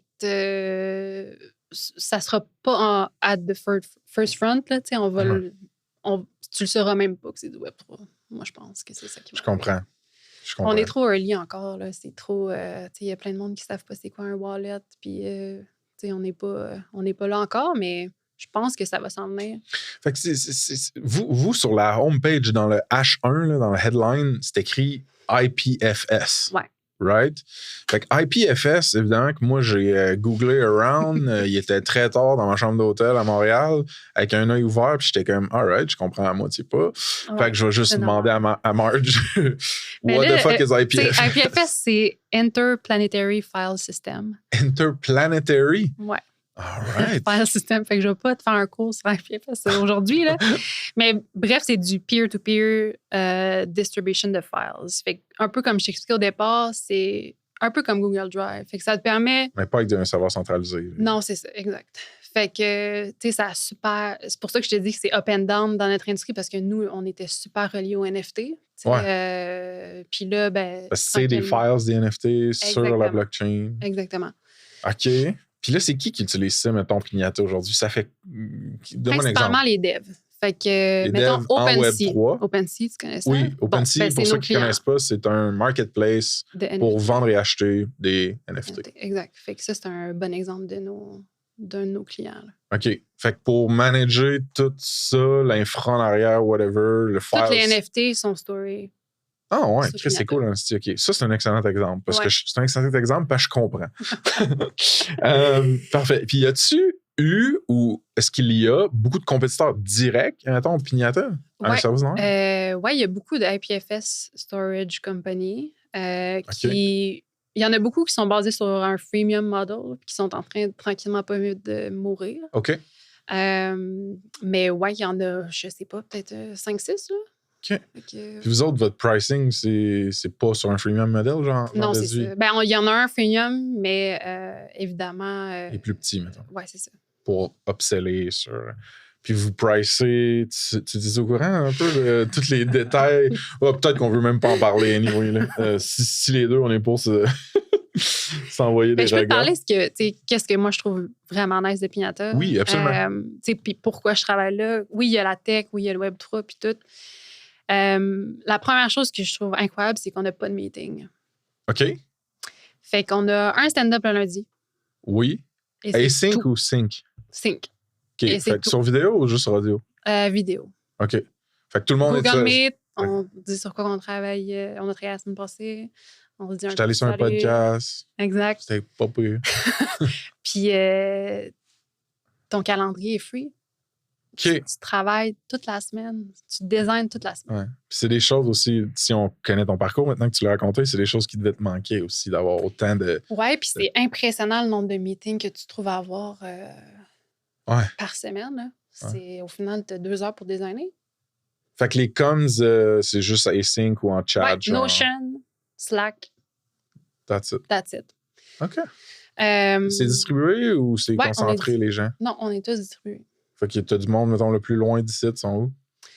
Brésil. Il y en a beaucoup qui sont aux US, évidemment, là, mais je pense que c'est Brésil le plus loin maintenant. Ouais. C'est quand même une petite team. T'avais dit 18, je pense? Oui, on est 18. Fait qu'il y a-tu plus qu'une personne au design ou t'es comme la master? En ce moment, je suis la seule, mais là, on en a une nouvelle designer qui rentre la semaine prochaine. C'est cool, ça. Oui, bien Tu l'as passé en entrevue, tout? Oui. OK. Fait que, mais on était plus de designers avant. Donne-moi juste une idée d'un challenge de design chez Pignata qui fait, mettons, t'aimes ça. Genre. Okay, c'est quoi que t'aimes faire? J'ai le goût J'aime faire parce que en fait, j'apprends chaque jour. Pour vrai, c'est tellement technique. C'est tellement nouveau. Ouais. Que, tu sais, IPFS, c'est quoi? Tu sais, je veux dire, il y a tellement de spécificités que tu as à apprendre, à comprendre, que c'est ça le challenge. Okay. Des années des e-commerce, les components existent, les patterns existent. Tu sais, c'est un peu moins challengeant. Là. Intéressant. Là, il n'y a rien qui existe. Comment qu'on fait pour que le Web3 soit plus accessible, comme tu disais? Comment on arrive à ce que ma mère elle puisse avoir un wallet puis comprendre comment ça fonctionne? Puis... Ouais, fait qu'il y a comme la résolution de problèmes dont tu parlais via le design, c'est plus d'envergure là-dessus. Puis ce qui est un autre truc que j'adore particulièrement, c'est que les hackathons et projets personnels sont très encouragés. OK. Nice. Je pense que toute ma vie, là, dans tous les jobs que j'ai eus, j'ai fait du freelance on the side, même si t'étais pas supposé de faire ça dans ton contrat. Ouais, ça dépend des compagnies, mais il y en a beaucoup qui veulent que tu... Ouais, puis c'est fou parce que c'est comme ça que tu développes tes skills. Ouais. Puis évidemment, tu fais pas ça sur tes heures de travail, mais c'est pas vrai que chez Coveo, je faisais du branding. Là. On en faisait, mais pas tant que ça. Fait que là, tu vas faire du branding pour quelqu'un d'autre, puis tu vas faire un app mobile pour quelqu'un d'autre. Puis ça, c'est ce qui fait qu'à un moment donné, tu deviens tellement polyvalent, tu peux faire n'importe quoi. Fait que, tu sais, c'est cool. Mais pourquoi c'est une culture comme ça? Ça vient de l'expérience des founders, j'imagine, qui ont décidé, nous, c'est le genre de business qu'on va vouloir builder. Puis... Ben, je pense qu'on est tous un peu... on a comme la fibre entrepreneuriale, ouais. mais on n'a pas de business. Donc, nécessairement... Tu sais, on est curieux. Je pense à plein de monde dans ma team qui ont, mon boss, il doit avoir lancé 5 différentes apps l'année passée. C'est cool. On teste la tech, on teste des trucs, ça marche-tu, ça marche pas. Puis c'est un peu la même affaire que les hackathons. L'année passée, je pense que j'en ai fait 3. Puis c'est la compagnie qui t'envoie. Tu vas avec ta team, tu fais ton hackathon, tu reviens. C'est vraiment cool. Fait que c'est encouragé, mais on dirait que j'essaie de jouer l'avocat du diable aussi, puis je me dis, ben là, c'est sûr que si Marge, tu me dis, attends, tu travailles pour moi, puis tu me dis, ben j'ai 4 projets personnels, que ce sont des apps que je veux monétiser, puis j'ai 6 hackathons planifiés cette année. Dans ma tête, je me dis, ben là, la majorité de ton temps ne sera pas focus sur la startup qu'on build ensemble. Genre, tu penses qu'il y a un risque de défocus qui est là aussi? Ben, je pense qu'il y a une limite, là. Je pense que ton exemple est... Il est caricatural, maintenant. Oui. Mais je pense, tu sais, à the end of the day, es-tu capable de faire ta job qu'on te demande? Ouais. Parce que, tu sais, ton idée, je vais te donner un exemple. Dans un des hackathons, on a buildé un jeu. Okay? Ouais. On a testé un nouveau protocole ERC 6551, que je ne rentrerai pas là-dedans. Ouais. Mais bref, ton NFT peut owner un wallet. OK. Fait que tu crées un personnage avec l'AI, ton personnage a un wallet, puis il y a des credits, il peut acheter des trucs. Wow. Puis ça teste. Si tu restes dans ton domaine, tu sais maintenant comment ça fonctionne le protocole. Tu écris un blog post là-dessus, tu as utilisé Piñata pour mettre tes fichiers sur la blockchain. T'sais. Ouais, ça devient quasiment du marketing aussi. Il y a manière de... Ça vient du marketing, mais c'est de même que tu apprends. C'est comme un peu... Oui, mais ce que je veux dire, c'est qu'une pièce de contenu comme ça qui sort, puis que c'est d'une personne chez Piñata, puis que Piñata a été utilisé dans la création de ce projet, de cette app-là. C'est du bon marketing, que ce soit pour du recrutement ou attirer des nouveaux users. Totalement, mais c'est aussi un learning incroyable. Ah, oui. T'sais. Pour en revenir, mettons, j'enlève mon chapeau de marketeur. Mais oui, c'est donnant-donnant. Ouais. C'est ce qu'on veut dire. OK, j'aime ça. C'est nice. Puis, est-ce que, tu sais, souvent, là, le cycle d'itération d'une fonctionnalité va passer de... Je sais pas, là, ça dépend comment tu organises ton travail, mais grosso modo, il y a de l'idéation, le monde du challenge sur l'importance de telle fonctionnalité. Après ça rentre, c'est scopé dans un project management tool comme Jira ou Linear. Après ça s'en va souvent, mettons, en design pour genre les maquettes, tout ça. Après ça, les devs pognent ça, intègrent ça, ship ça en production, etc. C'est comme une espèce de grossier processus de shipper des fonctionnalités. Ouais. Le fait que ce soit Web3 ou juste chez Piñata spécifiquement, y a-tu quoi qui change ou c'est pas mal ça aussi, tu sais? Avant, on était pas mal comme ça. OK. Puis je pense que toutes les compagnies que j'ai travaillées, c'était pas mal comme ça aussi. Puis là, on est vraiment plus lean. Okay. Là, c'est comme... On a un brief d'une feature, le design passe dessus, je regarde avec le dev. C'est implémenté quasiment dans la même semaine. Nice. Okay. On launch, on fait du QA, on teste.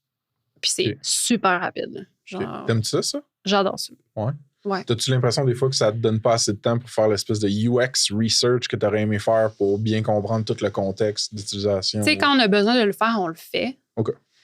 Mais je trouve ça quand même cool de builder une première version, pouvoir la tester, puis ensuite itérer. Okay. Ça te donne le temps de faire ton user research, ça te donne le temps de... Puis tu sais... On n'a plus de meeting, je te rappellerai. C'est vrai. Fait que tu as du temps, là, tu sais, je veux dire, si t'as d'autres... Tu fais ta feature, tu as le temps de penser à d'autres idées, de brainstormer en masse. T'as-tu des NFTs qui valent encore cher? Non. Moi, man, je me suis fait dire... Hey, moi, j'ai un ami qui m'a dit, check, Frank, voici quand tu fais de l'argent avec des NFTs, là, tu les achètes quand ils sont à peu près là dans les rankings ou que ça pop dans tel forum, puis là, tu les flippes à peu près à tel moment, puis tout. J'étais comme, non, man, moi, j'ai du goût. Puis genre... Faut que tu sois beau. Je vais choisir ceux que je trouve vraiment beaux. Puis c'est de l'art au final, tu sais. Ça fait que ça va... Si le monde a du goût aussi, ça va Man, j'ai genre perdu 5000 $ en un été avec genre des beaux JPEG dans mon esti Rainbow Wallet. Je suis wow! Vraiment nice, Frank. Mais ça, c'est moi qui est cave. Là. Ouais, c'est du gambling. Hein. Ouais. T'as-tu 2-3 trucs à donner côté UI, UX ou même branding à la limite? Vas-y comme tu le sens pour des SaaS qui commencent. Qui commencent en design ou qui commencent tout court? Je pense qu'il ne faut pas sous-estimer le design. Puis de trouver un designer qui est vraiment bon, puis spécialisé là-dedans. Puis ça vaut la peine d'investir au départ que de... Pourquoi? Mettons, je joue le rôle du founder, bootstrapped, dev. Qui utilise Canva. Ouais, mais mettons, pour mes assets de marketing, mais mettons pour mon UI, UX, là, je pourrais-tu, Marge, aujourd'hui, faire l'argument de genre, il y a tellement de design system, de composantes ou de librairies préfaites que hey, je n'ai pas besoin avant que mon MVP ait fait ses preuves, puis genre, j'ai un product market fit. Après, j'embaucherai un designer. Oui. Bien, c'est sûr que côté, mettons, si tu cherches à avoir du funding sur une idée, là, OK, genre, vas-y, teste-la ton idée. Puis ça dépend à quel point tu es pressé ou pas aussi. Okay, je veux dire, je pense juste que la valeur d'un brand, puis tu sais, on le voit, là, tout se ressemble de plus en plus. Les gens utilisent les mêmes fontes. Tu le sais quand ça a été pensé et fait par quelqu'un qui connaît ça. Ça se voit. Là. Intéressant. Puis ça amène, je pense que, en tout cas en tant que designer, ça amène un niveau de trust. OK. Puis de... Tu sais, il est sérieux dans sa business. Là. C'est pas juste fait sur le coin d'une table par... Ah, puis tu sais, toi aussi, je vais faire une assumption. Le biais que tu as, c'est que tu as travaillé aussi dans des compagnies fundées. Là, où est-ce que les goals de croissance et de revenus sont très ambitieux, puis il faut aller chercher des gros clients, être pris au sérieux, scaler. Dans cette optique-là, je pense aussi que c'est encore peut-être probablement plus important d'investir en design. Mais tu sais, maintenant, en étant plus dans une start-up où c'est un peu plus survivor mode, je te dirais, est-ce que c'est mieux que ce que tu avais? Oui. Va avec ça. Okay. Je pense. C'est bon. Fait que t'es quand même capable de couper certains coins ronds. Ouais. Au besoin. Maintenant, vraiment plus. Ouais. Vraiment plus. Lean itératif. OK. Puis, OK, fait que mettons, qu'est-ce que tu répondrais à quand est-ce qu'un SaaS devrait embaucher sa première personne en design? J'imagine que c'est différent si c'est bootstrapped versus financé beaucoup. Ben. Ou peut-être pas. Tu sais, engage un pigiste, là. Ah, OK. Fait que mets du design le plus tôt possible dans ta compagnie, même si c'est pas une embauche. Même pas temps plein. Tu peux pas temps plein, mais moi, je pense que ingénieur, produit, design devrait être le day one. OK. Je pense que toutes les parties ont de quoi apporter différent, puis aussi important les uns que les autres. Tu as eu des bonnes expériences avec des gens de produits quand même? Ouais, puis c'est... Qu'est-ce qu'ils ont que toi, t'as pas? L'organisation. OK, ils sont plus méthodiques ou je sais pas. Là. Ouais, mais puis je pense qu'il y a quelqu'un qui est produit puis qui a la vision business. Oui, absolument. Ça, c'est les meilleurs fits que j'ai eus. Ouais, les objectifs commerciaux, les intérêts des stakeholders, tout ça, plus, plus dans leur tête. OK, fair. C'est une bonne réponse. Tu as parlé d'embauche un petit peu tout à l'heure. Est-ce que tu as eu à en faire des embauches ou du moins à participer, je pense? Oui, j'ai eu à faire des embauches. OK. Trouves-tu ça tough, premièrement, embaucher les bons designers puis les garder? C'est super dur engager des bons designers. Pourquoi? Encore plus aujourd'hui, je pense. OK, pourquoi? C'est dur de savoir si quelqu'un est un bon fit sans avoir travaillé avec. Comme j'avais engagé une designer chez Pinata, super bonne on paper, gros projet. Finalement, communication, collaboration, ça n'a pas marché. T'sais. Comment tu testes ça? T'sais? Il y a différentes manières de le faire. C'est juste que ces manières-là peuvent être coûteuses en temps ou en énergie, soit pour la compagnie, soit pour la candidate. Ouais. Fait que c'est tough de trouver l'équilibre. C'est dur. Puis, je la rappelle, je la répète quasiment à chaque guest qui vient, mais Vanessa Bernard-Dreyfus de Unito à Montréal, eux autres, ce qu'ils font, là, c'est que genre ton test, là, c'est littéralement 2 semaines dans la compagnie, tu signes des NDA, tu travailles avec la vraie équipe. Ben, t'as quasiment pas le choix de faire ton ça. Test, c'est ça, puis t'es payé, puis tout. Ça marche, tu continues, tout est fait, ça marche pas, bye. Ouais. Mais tu sais, c'est ça, là, la personne, il faut qu'elle prenne congé là. C'est si elle est ailleurs, ouais. Bon point. Ouais, si elle est ailleurs, ça marche pas. C'est dur, là. Ouais. Je vais travailler remote pendant 2 semaines chez un compétiteur. Tu dis que tu prends des vacances, finalement. T'avais juste 2 semaines, mais tu t'en vas. J'avais même pas pensé à ça. Mais, c'est peut-être pas 2 semaines. Non? Mais ouais, c'est dur encore plus aujourd'hui parce que je pense qu'avec le COVID, évidemment, tout le monde s'est dirigé vers les jobs de design, les jobs d'ingénierie. Ils ont fait des formations Google. Fait que là, qui est bon, qui est pas bon, le AI. Comme tu le disais, il y a tellement de choses qui existent maintenant, des mock-ups préfaites, tu sais, c'est... Fait que tu fais-tu faire des tests un peu, toi, mettons? Mais là... Toi, t'en as eu des tests de design, là, dans chez Pinata, j'ai pas eu de tests. OK, mais t'étais la première. J'étais la première product designer, puis j'ai aimé ça, par de tests, là. J'étais comme, parce que c'est lourd, là, ces étapes-là, tu sais, c'est... Ouais. Fait que... Mais là, tu fais te faire? Mais là, c'est une référence, tu sais. C'est une designer que je connaissais déjà. OK. Fait qu'à guess, c'était comme une crédibilité ou une confiance. Ben oui, c'est pour vrai, maintenant, les referrals, moi, je trouve que c'est sous-estimé. Mais donne-moi donc un exemple de... C'est ça que j'essaie de savoir, dans le fond. Donne-moi un exemple d'un test de design. OK, genre, je vais donner Shopify, OK? Ouais, OK, donne-moi Shopify. J'aurais aimé ça que tu le fasses, pour vrai. OK, fait qu'il faut que tu designes une alarme, un réveil matin.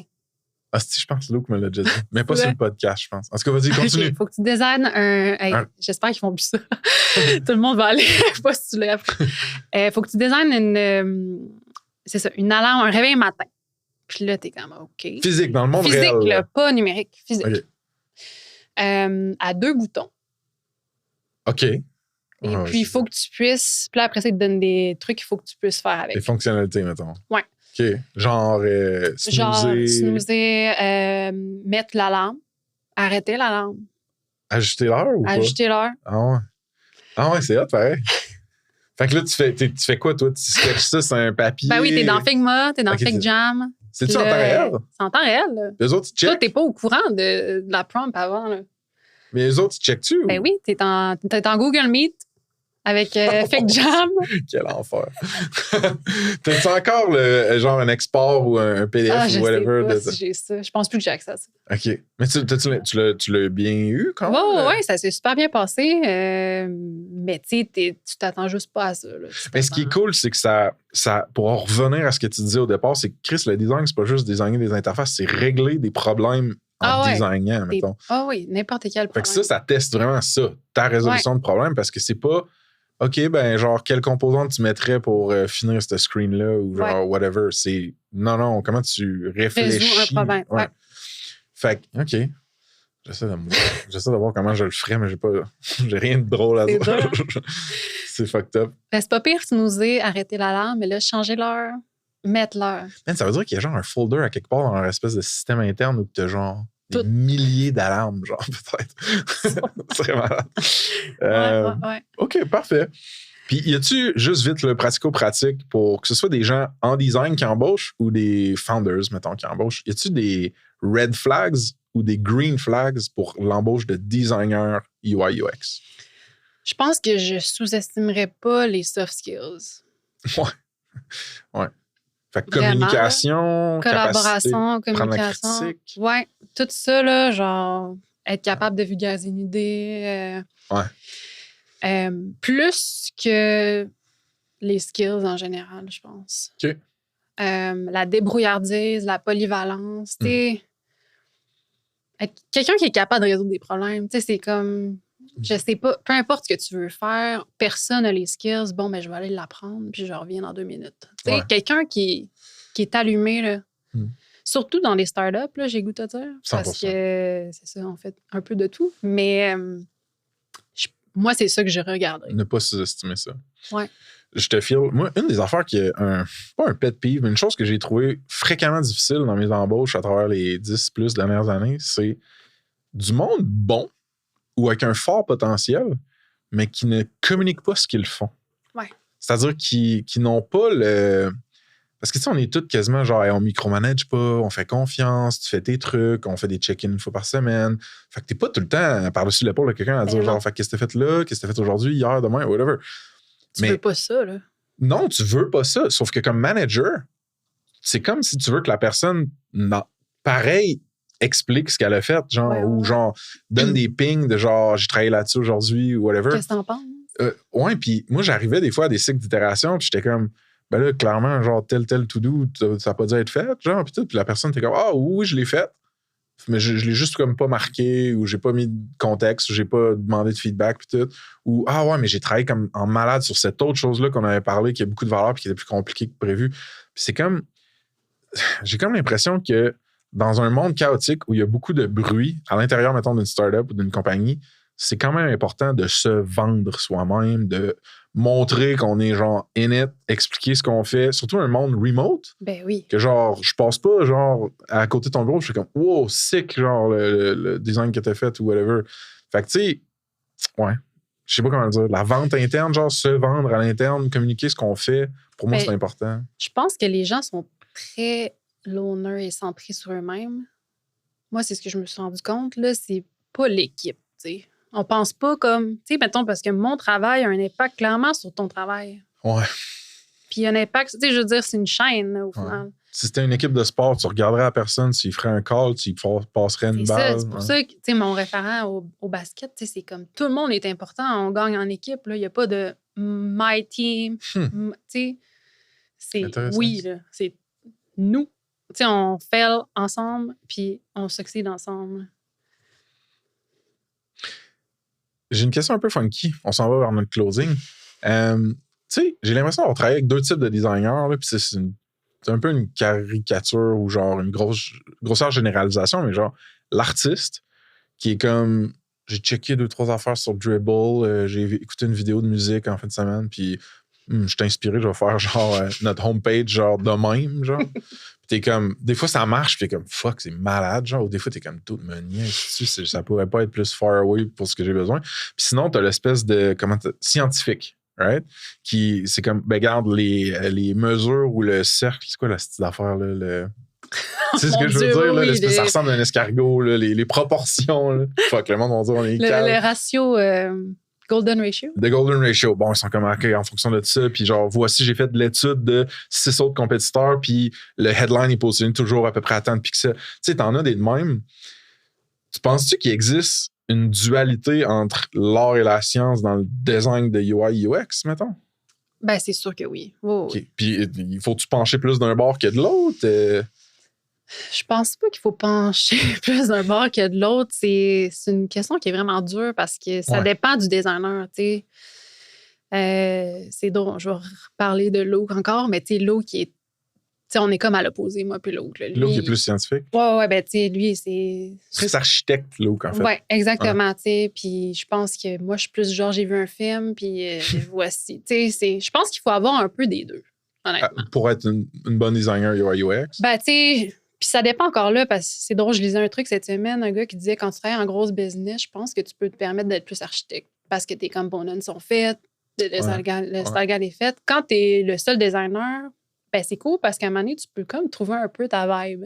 Tu trouves un peu t'es qui, c'est quoi ton style. Tu évolues un peu plus là-dessus. Puis je trouve que c'est quand même vrai.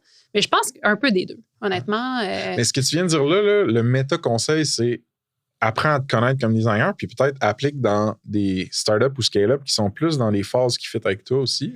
Ben totalement. Tu sais, clairement que moi, le fait que je puisse faire des hackathons, que je peux faire ce que je veux, là.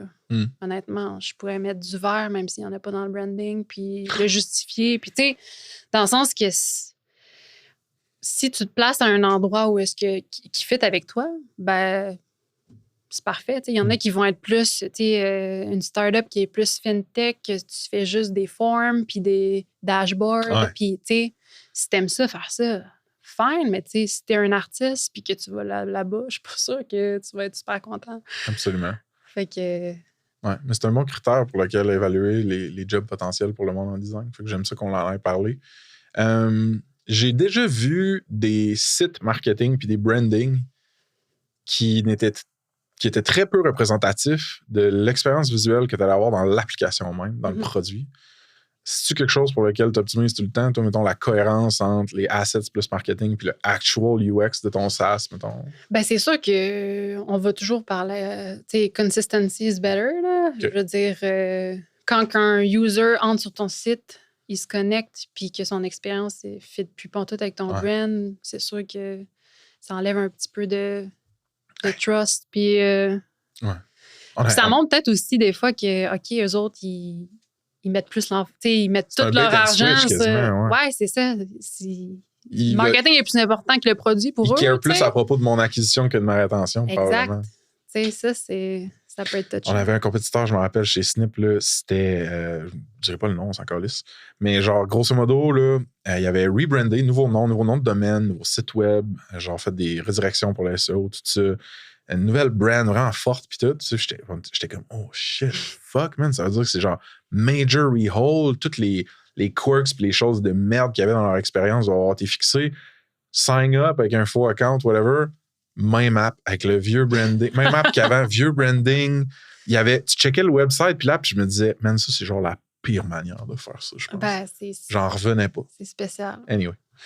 Fait que là, aujourd'hui, tu te considères-tu comme un mix entre une contributrice individuelle et une gestionnaire, un peu? Où c'est que tu te vois aller là, dans cette dualité de management, de carrière-là? Ce qui est cool maintenant, c'est qu'on a différentes avenues. Tu sais, je pense que quand j'ai commencé, t'es designer. À un moment donné, tu deviens manager. Ouais. C'était ton seul path, en fait. Ouais. Dev, c'était souvent ça aussi. Là. Puis voilà, là, maintenant, tu peux rester un designer, tu peux scaler. Moi, j'ai managé, je me suis rendu compte que c'était pas pour moi. Puis là, ben, je vais continuer de designer. Puis... Cool. Luke, c'est ça aussi qu'il a fait, right? Il a fait un chemin de contributeur individuel, puis pas de manager d'équipe ou quoi que ce soit. Oui, exact. Mais tu sais, c'est ça. Il faut le tester pour voir. Puis je pense que quand tu vis l'impact d'un mauvais manager, tu veux pas... tu sais, tu veux être à la bonne place quand tu es manager. Absolument. Tes priorités changent, tu sais. Absolument. Qu'est-ce qui est le plus tough à propos de travailler avec toi? C'est une question difficile. Je pense que je nomme pas mes layers. Je suis pas organisée, mettons. OK.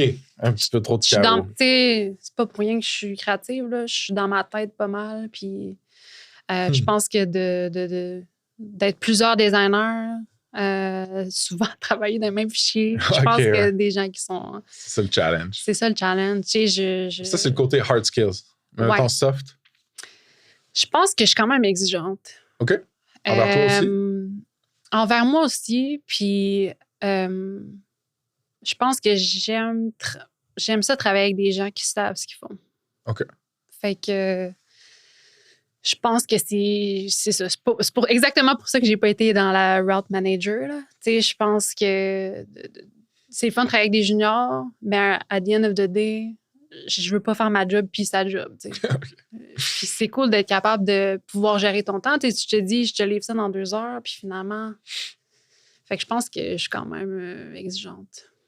Mettons que j'ai 20 ans puis que je commence en design puis je veux évoluer dans la tech, là. Je fais quoi? Je lis quel livre? Y a-t-il des ressources à conseiller? Je fais-tu des projets perso? Comment tu conseillerais une junior qui commence? Ça dépend c'est où que tu vas aller travailler. Ça dépend. Je pense que la première chose, c'est de connaître qu'est-ce que tu veux faire puis essayer des trucs. Okay. Évidemment, ça dépend si tu arrives d'un bac ou tu sais, t'es où dans ton processus, là. Mais maintenant, il y a plein de tools, là. Je pense que ça s'appelle Memorizely. C'est comme un gars qui te donne des tips comment genre faire des choses vraiment rapidement dans Figma. Fait que nice. Comment build un design system. Voici, il te teach un peu comment toute la théorie de design que tu devrais savoir. Sinon, c'est sûr, je recommande vraiment la maîtrise en design. Honnêtement, là, c'est vraiment sharp. Puis c'est juste du positif. OK. Puis d'en parler aussi, hein, d'écrire à des gens ou poser des questions, trouver des mentors. Okay. Je pense que je commencerais par là. Comment tu trouverais un mentor? LinkedIn. Poker du monde. Oui, puis d'aller dans des... Évidemment, avec le remote, c'est un peu plus touché, là, mais d'aller dans les regroupements, aller dans des les recordings que tu fais, ça se passe. Les events, ça se passe. Sure. Essayer de s'impliquer dans la communauté, le web à Québec, tu sais. Je pense que c'est par là que je commencerais. Penses-tu que le métier de designer UI UX va beaucoup évoluer dans les 5 à 10 prochaines années même? Tu vois-tu des futurs potentiels que tu veux partager? Ça a déjà vraiment beaucoup évolué, puis ça va continuer de l'être. Tu sais, quand moi, j'ai commencé à Québec, ils ont engagé des designers. Après ça, quand j'étais chez Ringmin, il y avait des researchers, des UX, des UI, des copywriters. Là, maintenant, j'ai l'impression qu'on cherche quelqu'un qui... Tu sais, évidemment, on fait des coupures. Fait que là, on cherche quelqu'un qui est capable de tout faire ça. Ouais. Là, j'ai vu récemment qu'ils cherchaient des designer engineers. Ouais. Fait que je pense que... Pour le moment, je vois que ça va se diriger vers essayer être le plus polyvalent possible puis avoir le plus de skill set. Puis comment ça va... C'est ça. Je pense qu'avec l'AI, je pense pas qu'on est rendu à se questionner sur si on va perdre notre job demain. Là, est-ce que l'AI a changé quoi que ce soit de concret dans ton day-to-day comme designer? Ah ouais, je pense que c'est... Exemple? C'est vraiment un outil vraiment intéressant. Là. Je l'utilise quasiment chaque jour, premièrement. Deuxièmement, ça ouvre des portes. T'sais, moi, je fais pas de 3D. Mais là, attends un peu, tu l'utilises quasiment chaque jour, l'IA générative qu'on parle, mettons? Ben, tout. Tout, OK. Ouais. ChatGPT aussi? Ouais. OK. Oui, ChatGPT pour traduction anglais-français, pour revoir mes titres de UX copy, pour... OK, cool. À plein d'endroits, en fait. Là. Souvent, les projets m'arrivent puis il n'y a pas d'infos sur les descriptions. Tu sais, ça ajoute vraiment beaucoup à ton... Okay. Tu peux rendre quelque chose de plus complet. OK. Puis c'est ça donne aussi plus d'outils. Tu sais, je fais pas de 3D, je fais pas de motion nécessairement beaucoup. Ben là, tu es capable de... Pour mon jeu vidéo, ben j'ai créé un teaser en une journée. J'ai créé la voix avec l'AI, j'ai créé toutes mes vidéos avec l'AI. Tu sais, tu travailles sur un jeu vidéo? Ben, le hackathon que je t'ai parlé tantôt. OK, c'est bon. Fait que, tu sais, ça enable vraiment beaucoup de choses là, pour les créateurs, je trouve. Puis les fonctionnalités de IA dans les outils de design, ça a changé de quoi pour toi beaucoup? J'ai pas commencé à utiliser ça. OK. Mais, tu sais, que ça va nommer tes... Il y en a plein. Moi, je les connais pas. Là. Ça va être... Tu sais, au lieu de faire du copy-paste de même affaire, ben, ça va te générer du contenu. Tu sais, je pense que ça va ajouter encore, mais est-ce que ça va résoudre les problèmes? OK. Par le design, on n'est pas encore là. Ouais, c'est intéressant. Qu'est-ce qui est le plus tough versus le plus le fun en ce moment dans ta job? Le plus dur, c'est l'incertitude. À cause du marché, entre autres? Oui, à cause du marché. Tu me disais offline que vous avez dû, dans un bear market, vous avez dû couper des gens, genre, parce qu'il y avait moins de demandes probablement pour votre produit ou quelque chose de même? Oui, exact. T'sais, en ce moment, je pense que les NFT sont dans 92% les projets, là. Fait que c'est sûr que dont ton NFT. Fait que c'est sûr, ça impacte notre business. Puis le plus excitant, je pense, c'est... Je pense que c'est l'étendue des projets sur lesquels je travaille, puis la diversité de choses que je fais. Ta liberté aussi, j'ai l'impression. Là, le trust, tu sais, c'est... Je fais autant des visuels de blog posts que je viens de finir une fonctionnalité sur le crypto payments. Tu sais, c'est super large. Des fois, je fais des vidéos pour des jeux vidéo. Tu sais, c'est comme... C'est cool de pouvoir travailler sur plein de choses différentes. Je suis curieux de voir ça aurait été quoi ta carrière si tu avais commencé en startup. Tu comprends? Genre, dans cette espèce de chaos, ou du moins multi-chapeau-là. Oui, puis tu sais, c'était comme un bet parce que ça vient quand même avec des...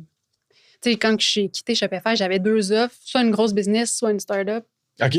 J'ai pris la startup. Ouais. Parce que j'avais juste un bon vibe, tu sais. Ouais.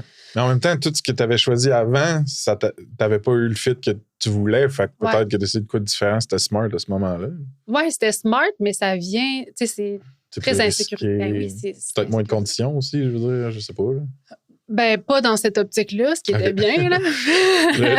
Mais, tu sais, juste, une start-up, on peut te mettre à pied demain. Tu sais, je veux dire, c'est bien moins, c'est ça, c'est un peu plus... Tu le gères-tu bien? L'insécurité, un petit peu, par rapport Vraiment mieux. Ouais, vraiment mieux. Puis, je pense qu'il faut aussi que tu te rendes indispensable. Intéressant.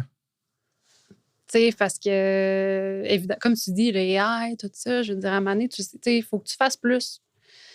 Mais ça vient avec la curiosité. Tu sais, moi, je suis comme ça. Là, c'est pas tout le monde qui est comme ça, mais puis j'aime ça, faire ça. C'est pas difficile, tu sais. Ouais, mais je pense que ça vient du core de ce que tu disais, que tu tripes sur régler des problèmes, pas juste designer des trucs. Ouais. Pour finir, Marge, as-tu des shameless plugs, n'importe quoi, du monde, des compagnies, des liens, des call to action? Est-ce que tu as une chaîne YouTube? J'ai aucune chaîne YouTube. Ben, on a un rôle de principal engineer d'ouvert. OK, chez Pignata. Parfait. On le mettra dans les si jamais vous êtes intéressé. C'est quoi l'URL de Pignata? Pignata.cloud. .cloud. Pinata.cloud. Ouais. Super. Est-ce que c'est possible de se procurer ça? Non, ça c'est... Sur Shopify, là? Non, t'as la seule version disponible au Québec. Let's go! Puis sinon, tu sais, le but aussi des entrevues comme on vient de faire, c'est d'inspirer le monde qui vont commencer dans une track de design ou qui sont stuck peut-être à un moment de leur carrière. Fait que tu sais, s'il y a du monde qui veulent te poker, te poser peut-être des questions, clairement tu as plus d'expérience, tu parlais de chercher des mentors, ben, peut-être que de temps en temps ou d'une manière, tu pourrais jouer ce rôle-là pour d'autres personnes. T'es-tu à l'aise que le monde te ping sur LinkedIn, mettons? Oui, il n'y a pas de stress. Puis, tu sais, je pense que c'est important de comprendre que c'est pas parce que tu as l'impression de pas fitter que ça marchera pas à un moment donné. Ouais. Faut pas lâcher. Super. Sur ces mots d'encouragement, merci, Marge. Cheers.